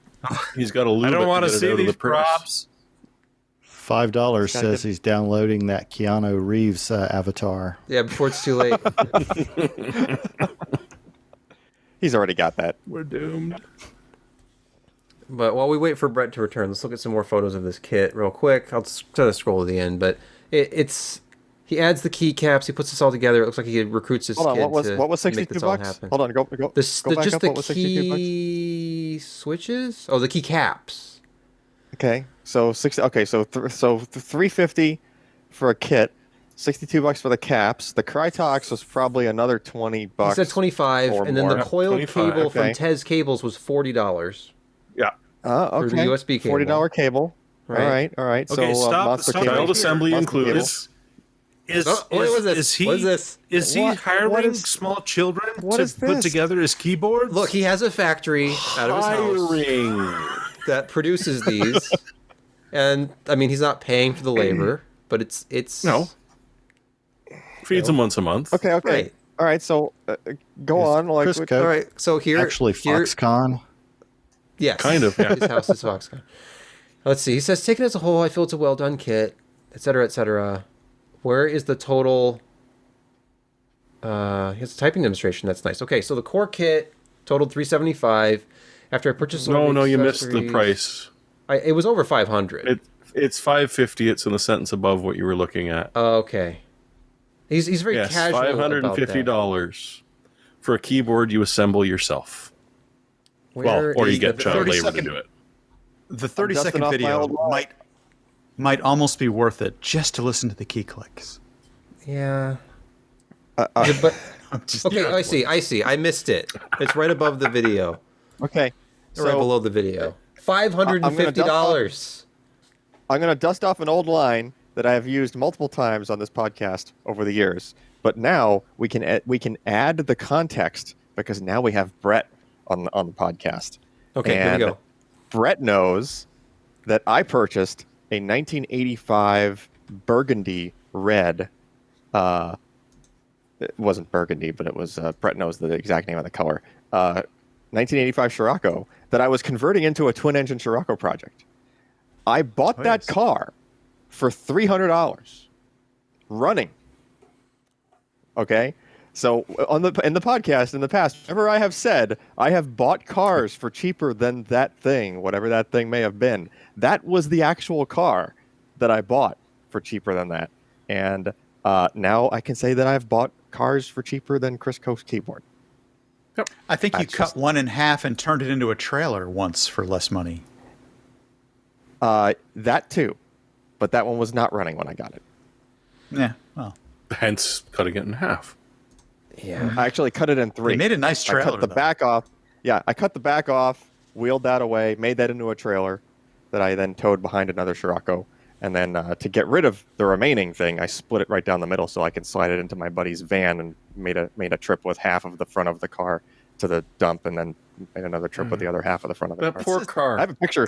You I have better a picture run, or somewhere of I'm it. literally going to cut you in half and make you drag your corpse behind you. Yeah. Well, I still have that Sawzall. It's It's amazing. a- It cuts through everything. It's a colorful metaphor. You don't want to look at it. I have a that way. picture That's not- somewhere. I have a picture somewhere of an old like GMC conversion van with the back doors open and the right half of the front of a Volkswagen Scirocco like sticking out with just like the two headlights just sitting there. And it's just literally half a car just slid into a minivan. It was very interesting at the dump. The looks we got. Anyway, I'm sending this to didn't Sebastian right recycle now. Oh. did you find the picture? I did. What? How did Brett? How did you Where- how possibly? are you I don't sending even it know to me? where that picture is. No, I mean the one with the trailer. Oh, he has the picture with the trailer. Okay. Yeah. Where So let me did just you dump send this it? out. That makes more sense. I'm about to drop it into the. The old staff chat. Yeah, let me just get you that for a second. Oh boy. Well, we'll all wait while Brett uploads Oh boy. Waiting. on his Well, that's okay. I mean, we're going to talk about minuscule V-Dice. cable Ladder's internet not connection. getting any bigger. There you go. Oh, here we go. All right, let's switch over to that input. I wonder what picture this is. Let's see. That doesn't look good. As Sebastian Doesn't look tries to good. flip the There's switch. somebody sitting in the back, though. It's totally true, though. What? Oh, yeah. Yeah. That's a trailer, That's, and it's another, like the rear of another car. Now, the reason it's like tilted down that far is because there was like 3 transmissions, 2 sets of wheels, and a bunch of other crap in that trailer at that time. It was kind of not happy. But I still have that Scirocco. I don't have the trailer anymore. The green. I know I have to get it Scirocco. running the last time I was there. Yeah, still runs. Just started up the other day. Good. Fuel pumps still aren't happy. Nah, that's normal. Yeah, you know. Yeah. Moving Again. along. Yes, real quick. Couple of reviews Speaking I threw of up on Neo. the site. Yeah, Neo. Speaking of Keanu Reeves, Speaking of G.Skill. Neo, Hey, yeah. Did they finally Yes. remove some of the phallic activity there from that game? I heard they were like, trying to. No, they've doubled down on it, I believe. too many. What, you can have even two? phalanxes. You can have two. Yes. That's funny. All right. Kent, no, is that I mean- true? I mean, can I- you have 2? I have not noticed that. No, Okay. I did. I He's did. like, I'm not did looking down encounter- there. That's exactly. That's not how I enjoy the game. Not that I've noticed. Right. Not that I've noticed. I kept We seeing don't- like we don't have random. to You know, I ask haven't played the any game more yet myself, but I kept seeing questions people about that. posting like, you know, in car groups that I'm in, I would see somebody post a picture of like, here's a car from the game, and it has what looks like a penis just hanging off the back of it for some reason. Can't understand why. Because, you know, we don't live in a world with truck nuts. Hey, you know what? That's true. We do. I It's guess. a thing. Yeah. The Rams with the balls in the back. Anyway, the Cyberpunk themed, not really, but okay, real quick. G.Skill. You're going to ram it in, aren't you? Yeah, I am. G.Skill. This is not a ram it new right in there. product, but the Trident Z, you've probably heard of the Trident Z RAM from G.Skill. They have a Trident Z Neo, which I think is within the last year or so they introduced this. They sent a kit that is 3600 with a cast latency of 14. That's low. That's very low. I just wanted to point out, having better than installed this. a set of that RAM with that particular design heat spreader on it lately, just the other day, in fact, it feels like you're trying to push your thumb into a box cutter. Yeah, it's very sharp on the top edge. I just thought I would point that out. I mean, go back to the picture. No. Go I back have a close-up photo of the rear where you can see how it's like a blade. The top Do you have a edge close right photo here. of your bleeding thumbs afterwards? Yeah, let's see. Where is that photo?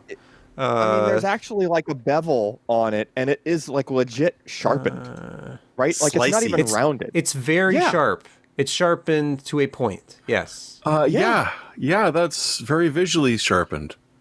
Yeah. So And yeah, I mean, if I had tried to seat that RAM with my thumb there, it would have drawn blood. Like Well, I'm not even kidding. look, as a guitar player, Alan, I have very calloused fingers. So I pushed right down on it. I was fine. There was no blood. No, okay. It was like using 11 Good. gauge strings. RAM overclocks guess. Yeah, that's faster still- with blood Could be sacrifice. painful. Yeah, it's sharper. It splits the electrons. He's got a point. Right? It just Oh, nice. Yeah. If you drip a little blood on it, that's a sacrifice to the It is. overclocking guy. I made a blood pact with this memory to run properly without gear down mode being engaged, and it worked. Oh, that's right. Your point is that at 3600, what is it? Cast 14, Yeah. Cast 15. What was it? 14. Yeah. 14, That's 15, just- 15, 35. That's amazing and That's really definitely nice. geared, if I could, make a pun, towards feeding Ryzen. Well, right. This is Obviously. the Neo is their AMD Ryzen specific line. Yeah. Right. So- I mean, it doesn't do any good to throw steak in front of an Intel CPU. You have to give it to a Ryzen CPU, isn't that right, Alan? steak. I don't can't know just- what any of this means. But you're prolonging a story that should have been done in like 2 minutes. Okay. Can I just say, I ran Typhoon Burner to see, and I already knew this, but this is Samsung B-Die memory here. And which is, I mean, of course it is. If you're talking about high performance, low latency memory that works perfectly on Ryzen platforms, of course it's Samsung B-Die. And you're going to pay for it too, because the list price on this kit is, I believe, $299. That's for a 32 gigabyte. Yeah. $299. Thank you For a dual channel? But it's dual. But I know, please, the AMD interleaving police are going to say, you need 4 DIMMs. They sent 2. Everybody wants to send 2. I don't know what it is. I need to need 4. Tell them we need 4 DIMMs. now. 4 8s instead of 2 16s. Because AMD that fans... costs about a half to a 2/3 the price of 216s right now. But these B dives could be dual rank, so Wait, why do you need 4? What? I don't think they are on this one, are they? The AMD fans, they say that you have to have the memory interleaving increases performance on Ryzen platforms. yeah. But Oh, it's you mean within a channel? Okay. Yes. Yes. Now, is this But, dual I rank mean, or C? that's a fair point. I think these are, if they're, are they 16 or 32 gigs? There's 16s. 216s. 216s. 216s, then they're probably going to be. Its composition is would assume. 1024 by 8, 64 megabit by 8 by 16 banks. 16 banks, yeah. They are So that'd dual be rank. single. Okay. Yeah. Oh yeah, it's Yeah. 2R by 8. Yeah, dual rank. Yes. Yeah, there you go. Yeah, there you go. Come on, man. Yeah, so you shouldn't no, need 4 DIMMs. As I discovered after being forced to update the hardware leaderboard in this hellish landscape that we are in right now, I did discover that buying a 32 gig kit that is made up of 4 8s is 50% to 2/3 of the price that 2 16s will be. Which seemed ridiculous, but I looked at a bunch of different ones, and yeah, if you wanted a dual 16, you were paying significantly more than if you were buying a pair of their 16. And they would have the exact same latencies and everything. It was a nightmare. It was horrible. It may have come out in the update. If you read the update to the hardware leaderboard, might have been a little bit bitter at the end of that one. And Jeremy bitter? That's hard There to were believe. tears shed during that. You know what else is hard to believe? I'll show Crying. one benchmark here. Did you know that in synthetic benchmarks, faster, lower latency memory, it has better goes performance faster? numbers? Isn't No that way. amazing? Bullshit. What? Can't be. What? And then if you do like memory intensive stuff like 7-zip, it's like, wow, the faster memory is faster. It's stunning. It's absolutely stunning. And look, it has RGB lighting, and it's Wait, that 7-zip was customizable. like And you can open what up was it? packages so good with that Let's see, what edge. did they do? Let's see. It was like You just got to so it was pop like them out the of your same- motherboard. Oh, I know. well, you're going Tapes 32 to. is no problem. Self-opening Wait a minute, that RAM. seems It'll like cut right a- through that clamshell. That seems Yeah. like a bigger jump than you would expect because like you're only going from 32 to 36. Here's why And it's they're both bigger. CL14, right? Here's why. Because Uh-huh. F clock at 32 was only 16, and it was 1-to-1 synchronous. ratio, so I moved up to 18 It's synchronous. Yeah, on the it's F clock 1-to-1. on the processor. Yeah, so that was, I said that in the review. Like, this is kind of a crap review because you're really showing the difference between riding a Ryzen processor at 16 versus 18, and it makes a big difference.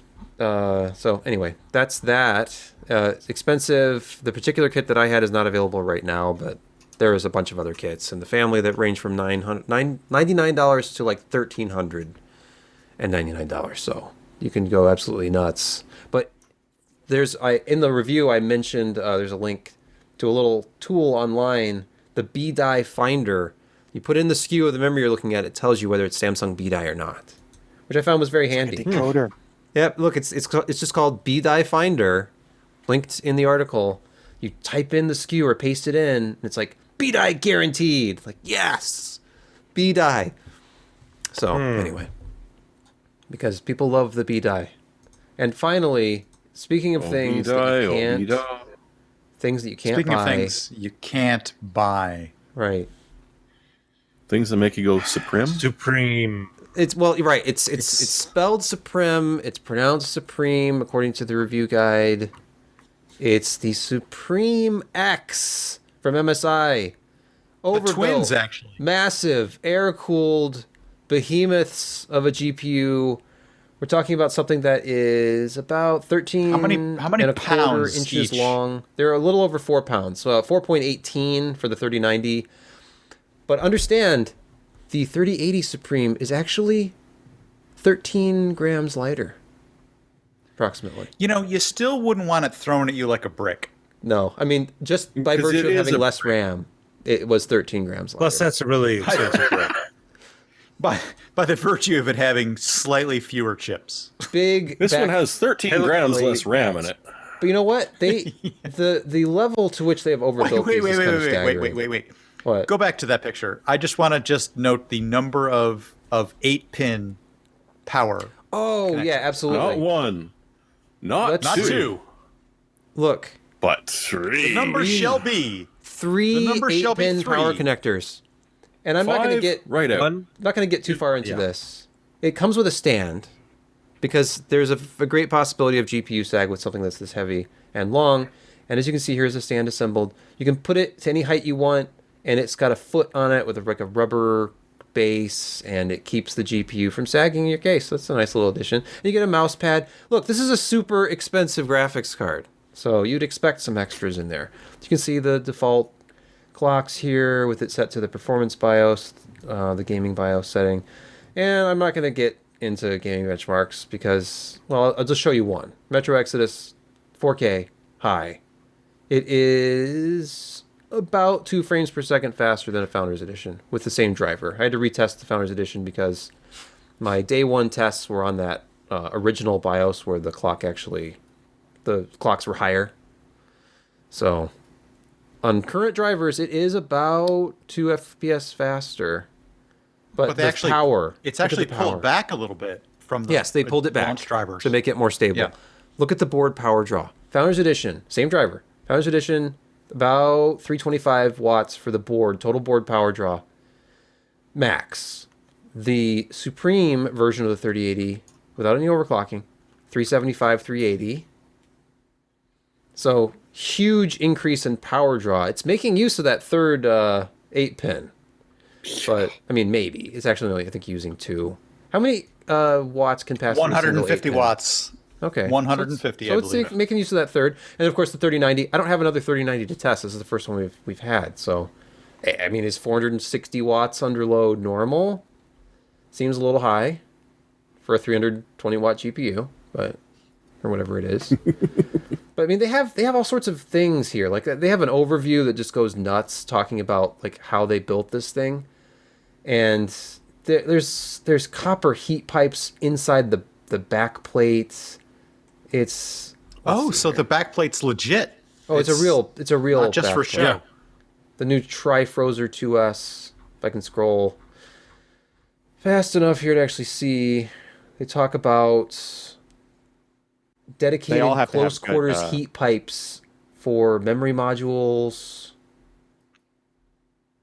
that are. They all have to have good, like actual backplates, because the GDDR will cook without something spreading the heat on the back. There is a Particularly if you're, version of overclocking the it. EVGA 3080 that does not come with a backplate. Josh knows this. Yeah, but Oh, really? there's Or the the- memory on those ones in the back. It's only 10 gigs on the front. Yep, there you go. That's the reason why. The 20 gig Yeah, ones the may be 3090s. a little. Yeah, the 3090s probably have memory on the back. I would assume. Oh, Yeah. they absolutely do. Yeah, and And if then- you push them hard with without like direct airflow going across the backplate on some of the, on some of them, it'll actually throttle. They had to make an update to HW Info recently because it didn't used to get the telemetry on that whatever that temperature was. Like there was an extra temperature that was not surfaced in the usual like API calls or whatever you can get to the hardware. And it wasn't like an ICX3 thing or whatever from EVGA. It was like this separate sensor that was a DDR temperature sensor that went right to the GPU and basically, sort of feedback temperature thing.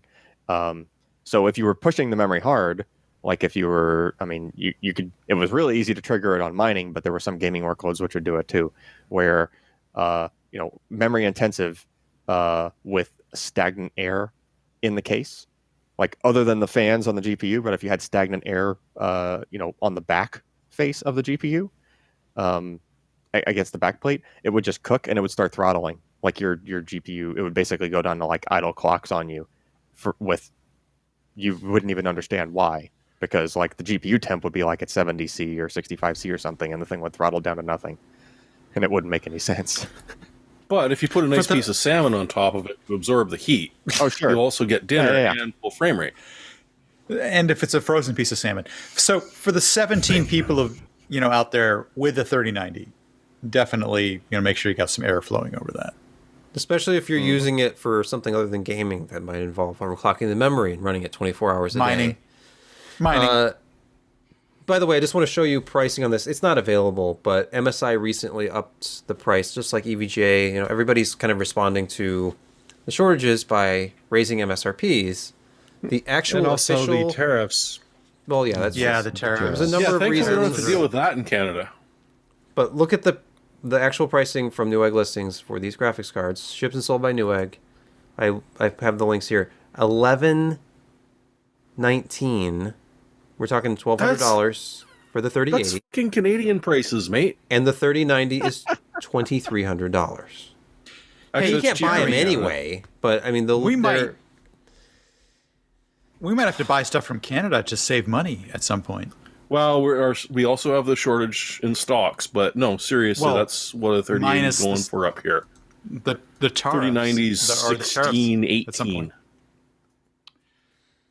There was somebody on a board that pointed out that they weren't going to buy anything from MSI due to the self-scalping issue that they had with them. What do you think about that? You know what I'm talking about? Can we just move on to picks of the week? Yeah, we don't need to introduce yet another... Josh is regretting not picking the adult diaper now. He is. Where MSI was throwing out... Where it was... We know, right? We're just... Yeah, okay. All right. There were some people who said that they weren't going to buy anything from them because of it. I don't think they really... Look, that's bravado. Don't do it. Bravado. These are exactly. nice cards, oh, you don't want to buy it? That's fine. Because if this is all that's available and you want one of these cards, this is what you're going to buy. Because you can't buy these cards. So if you enter the Newegg lottery to buy something, which I actually tried out today. You get what you get. Really? And like I signed up for the different Ryzen 5000 CPUs. And I won. I won the right to buy a 5600X. I don't want one, so I didn't buy it. But I didn't, because I wanted the 5900X. But I'm like, I just checked all the boxes, like all the graphics are whatever. I'll see what's available. And I got an email, congratulations, you've won. And it's like, wow, I can pay full price plus shipping and sales tax for a 3600X. And then I went to eBay and looked, well, what are they selling for on eBay? I just buy one there. And they're literally selling for the same price as buying it from Newegg after shipping and tax. It's about $25 more on eBay. I checked that when I won mine after shipping. Apparently it's dropped because you can buy them much. So buy it now $330 the scalpers are now. not making as much money on the 5600. No, I think they're just trying to break even. No, the 5950 is where they're, and that breaks my heart. They're making the money. Yeah. So anyway, should I mention I can go to Micro Center and get a 5600X? Sure, you can. Just keep on going in there every day and. Yep. Right. Well, you know what? Somebody's got to fill that box in on PC per bingo. Right. That's all I'm saying. It's time for picks of the week, and Josh is going to go first. Thanks. He's antsy. He can't wait to get it out. Exactly. I don't even remember what I did. I'll show you. Let me take a look. Host Not adapter old card? man slippers. Is it a host adapter card? So yes, it is, and I have tested out this Icy Dock, and I was limited to a U.2 at PCIe 3.0, and this actually will allow you to do PCIe 4.0. So you can get one of the newer NVMe drives and put it in one of these docks and get full performance. And it really is full performance in the testing that I've done, at least with the PCIe 3.0. I'd like to do this with the 4. But for only $28, if you get one of these external NVMe docks that I've been reviewing, and they're solid products, you're going to get good performance out of them, and they're cheap. And so if you've got excess lanes that you're not using and you want more storage, this is a good idea. And they're bootable. And yeah, you're happy.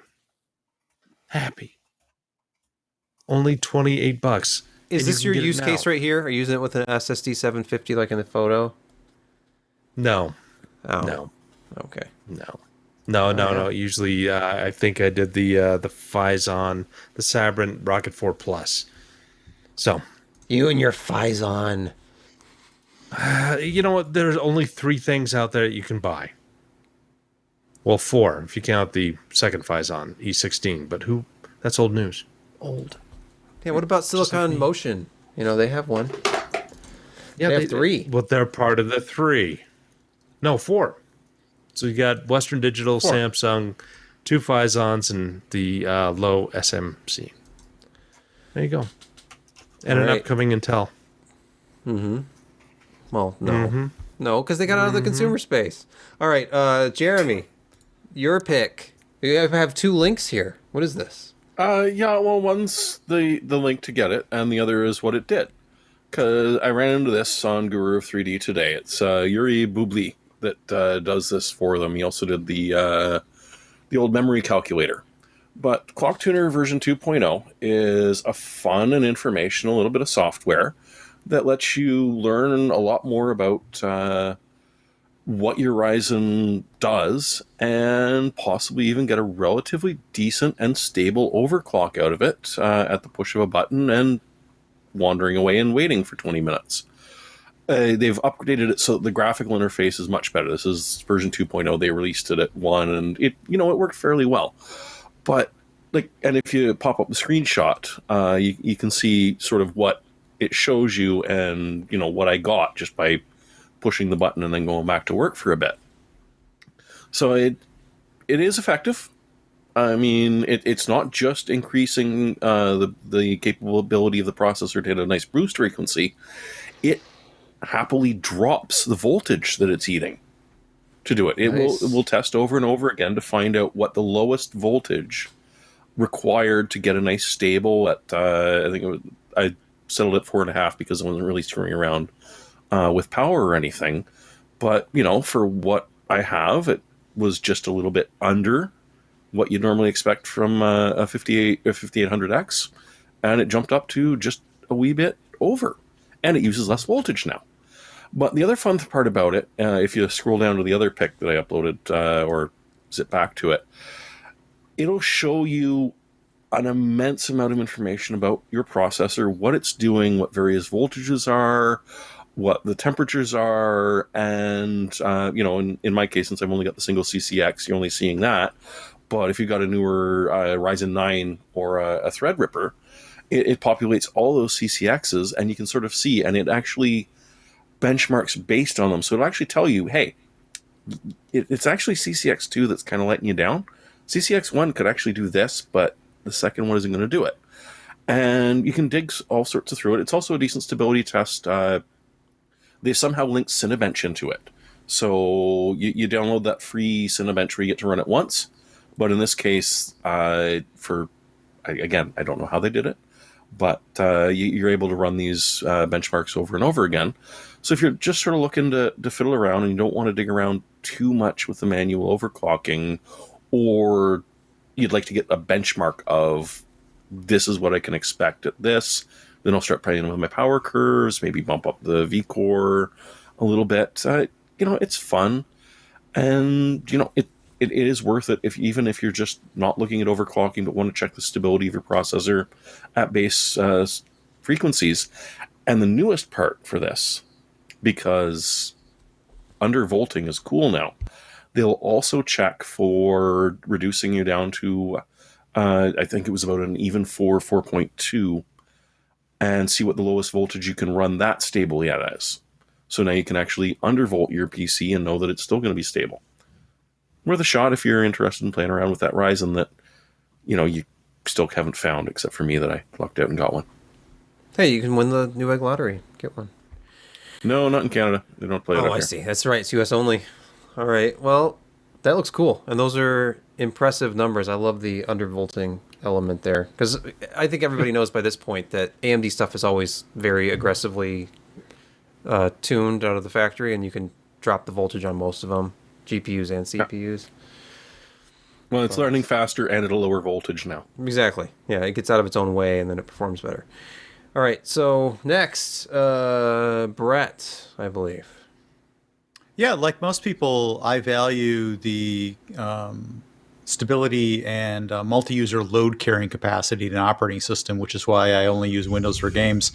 So I like Linux for a lot of things, and I really enjoyed CentOS because of its downstream pedigree from Red Hat. Red Hat is a very reasonable operating system that unfortunately comes with the penalty of expensiveness. You know what I mean? You have to kind of really buy into getting a Red Hat license. So that was why I liked CentOS for a lot of operating system deployments, server systems, and things like that. Unfortunately, that's kind of gone away recently. Yeah. Yeah, unfortunately, it's gone. They've repositioned CentOS to be a different part of the streaming deployment of the way that the newest code is coming through the lineage of Red Hat is that it will now be part of the pre-Red Hat experience, the pre-finalized. So it's upstream, essentially, what from Linux speak, from the Red Hat final. Whereas CentOS today, especially in version 7 and 8, is what's called a downstream variant of Red Hat, which means Red Hat, from the stability perspective, is taken and then moved into CentOS. That's going away. So luckily, several people who were involved with CentOS have decided that they're going to start a different fork of Red Hat, which is just fine. That's part of their approach to the Linux community, which is just cool for them to say. So there's this new offshoot called Rocky Linux, and that's essentially going to be very similar in its approach to the way it derives its installation is downstream from Red Hat, and they have a lot of ground to cover in getting through. So when you start installing it, do you start hearing dun dun dun dun dun dun dun dun dun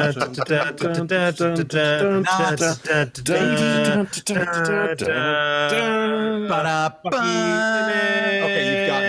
It's gonna freeze. It's not gonna freeze. But anyway, the point is that there's a couple of guys who were heavily involved in CentOS have moved to creating this Rocky Linux thing, which is looking like it's going to be good. But the only way to kind of get legs underneath it is to get a lot of people involved, which there's like maybe 1,000 people that are already involved in it. But you need sponsorship. So not only are they having the will to do this, but there's a sponsorship in Control IQ, which is another guy who was attached to CentOS. So it looks like it's going to have legs. So this is one of my public service announcements. There's no dollars associated with this unless you're talented and want to get involved. Please do so.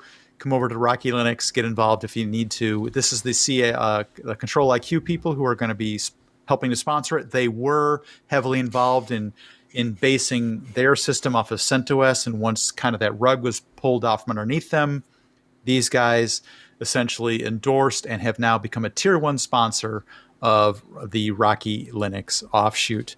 And I'm looking forward to how that's going to come out. And I have definitely become involved in their forums. And as much as I can deploy it to try it out, I'll give them feedback. So if you want to be a sponsor or a part of that testing feedback involvement loop, definitely take a look at that. And if anybody's still awake, we're going to move to Alan's pick. No, nobody cares. It's interesting. I mean, I'd heard about CentOS going away. And yeah, anyway. Alan, please enlighten us. What is this thing?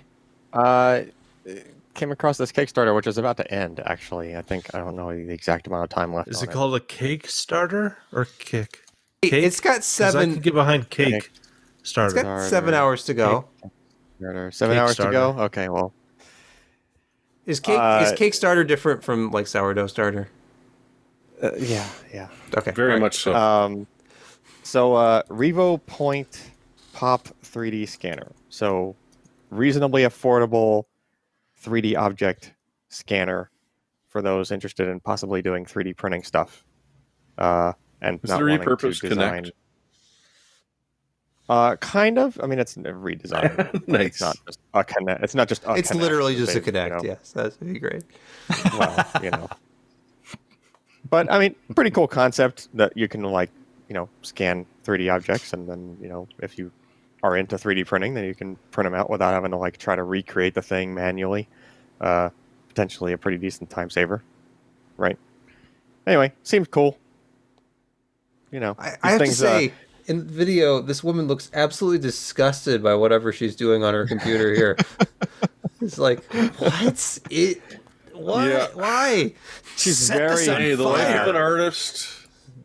What do you mean? Yeah, I Reach? don't My want to husband scan this, watching but I'm going to it have down. to. Yeah, This is this terrible. revolting what I've scanned. What is this? Ugh. He made a Well, cast when you of take it? a commission, you're going to have to do it. All right. But anytime I've seen equivalents of these things, they've been thousands of dollars, and this thing's like 300. So if it's something people have been wanting to get into, but every time you looked at the price of the thing, it was like, oh my goodness, hell no. Then Well, plus it can And do an in all accurate honesty, face scan, it says. $300 for something like this is really, really impressive. I mean, years ago, I spent a lot of time in the corporate setting involved with 3D photography, 3D imaging, laser imaging, range finding, multicam setups, different lenses and things like that. I have patents in this sort of thing. So this is amazing for $300. Humble brag. Impressive. Yep, humble brag. It's but true. anyway, seemed cool. Yeah, it is. And so far of the rather modest $6,450 goal, they have raised $2.2 million. So, it's gonna. Seems It doesn't matter that there's only So- 7 hours left. It's gonna be made. So So Facebook's going to buy them out tomorrow, is they? yep, exactly. This is gonna be. You a know, component it of might the not software. work. It might suck. Right. know? They That's did true. a very It may very good well video suck. though. Like that video is very highly polished. Makes it feel like it's a real company making Unlike real us. product. It might not. Okay, last on the list. Is this you, Kent? Who has this one? Yeah, Kent. Whoa, That this is me. This is a good deal. Many, many years ago, there was a great man, some might call him a visionary, who had a dream. It was a very simple dream. That man, and without this man, none of us would be here. His name was Ryan Shrout. And his dream was 10 cents a gig for solid state storage. And here it is from a quality manufacturer. A quality 1 manufacturer terabyte. that he does not work for. Samsung. That's true. It's okay. We do 10 okay. cents a gig too. Well, right. I mean, for now, until it's all gone. Well, QLC, yeah. Yeah, until You're it's sold out. You're abandoning- not making anymore. You're not You're making abandoning anymore. us in the consumer market. We're still selling Yeah. SSDs with QLC in them. What are you talking about? Right, for now. For now. You're not making anymore. I Making read it? Hey, I read a news story that said that they were For exiting the how consumer much space. longer? Well, it's just, you just get the NAND from somebody else, and then Oh, I you still see. can make the SSD. I see. It's not like, I still have a job testing the For things. now. For Clearly, now. we're still working on that stuff. If I have stuff to test, I don't think there's anything clear at all about it. Actually, I'm just let's see. saying, it's- Yeah, all right, The fine. disciple of Shrout has spoken. Do not Look. contradict him. I thought the 905p was going to be the future for desktop, and then you just take it away. No more consumer No, this- Optane standalone modules got 'em. anymore. I got one. I got one right You've in got this it, right but here. dude, The 905P. look. The Oh, press he's gonna release whip it said out. you Stop weren't going to it. sell Stop it it. We can't anymore. handle it. That I division. can't whip it out. My feet will go away. Your feet or your feed? All right. Anyway, sorry, Ken. That was we stomped all over that, but that's a 870 Killing me. Q. It's a nice price. Vo. Like how Samsung does the Is that Q a thing. Like they SSD? have QLED, What? QVO. I know it's like QVO. It reads. Does that 10 cents a gig scale? Like as you go up the does it go Well, all the way let's up at see. 10 cents Let's a see what the 2 terabyte model costs. 219. It doesn't scale. It doesn't scale. Not What, 4 quite, gigs? no. Oh, actually, you know what? 4 terabytes. Yeah, well, 419 is pretty good. How about that 8 terabyte? What about the 8? Now, Come on. you don't want to know. Do it. You don't want to know. Turn the 8. Why? Oh, you know what? Hey, 828. Not bad. 828. Yeah. That is not bad at all. Yeah, bad. not bad.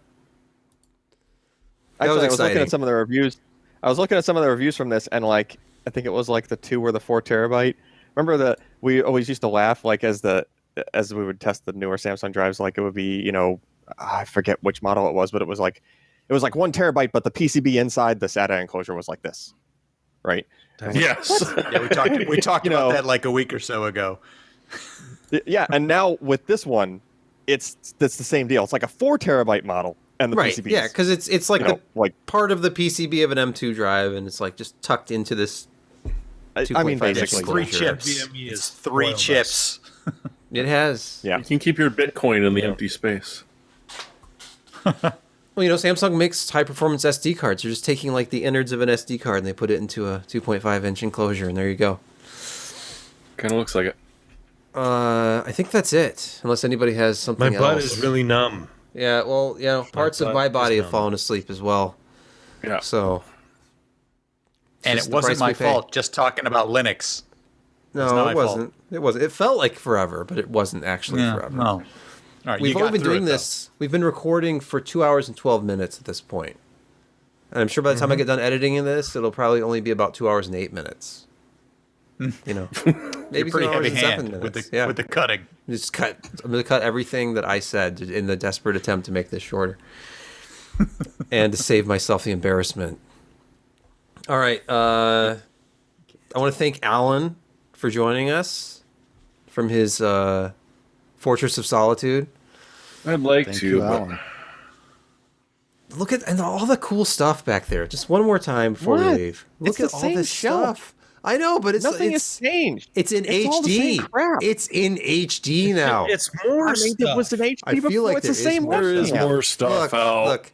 But did Ryan It's cut more to stuff. you and There is more stuff. enthusiastically say, "Allyn, I love your backdrop. Let's talk more about all the stuff." No, because you I have was there." sitting next to him at the Right, because you were at the office, like you. Yes, that was the So, reason. when you were doing Twitch, that was on display. But That's you were doing true. that How from far your away is phone. the Yeah, when I was office? doing How Twitch. far away is the old office from your house? Is it 900 feet or is it 1,200 feet? It's The like old a, office? It's like a Just 5-minute trying to drive. think. Yeah. Okay. Oh, so a still good an office. Ethernet run then. Yeah. Hey, Solid yeah. Ethernet run. A Ryan Shrout, half a spool. I had to go get a Ethernet run. clothesline hanger clip because this is going so long. Yeah, Wow. Yeah. Okay. All right. Okay. Well, Clamped Sorry about off. that. All right. I feel you. we'll talk to you guys next week. Thanks for listening and or watching.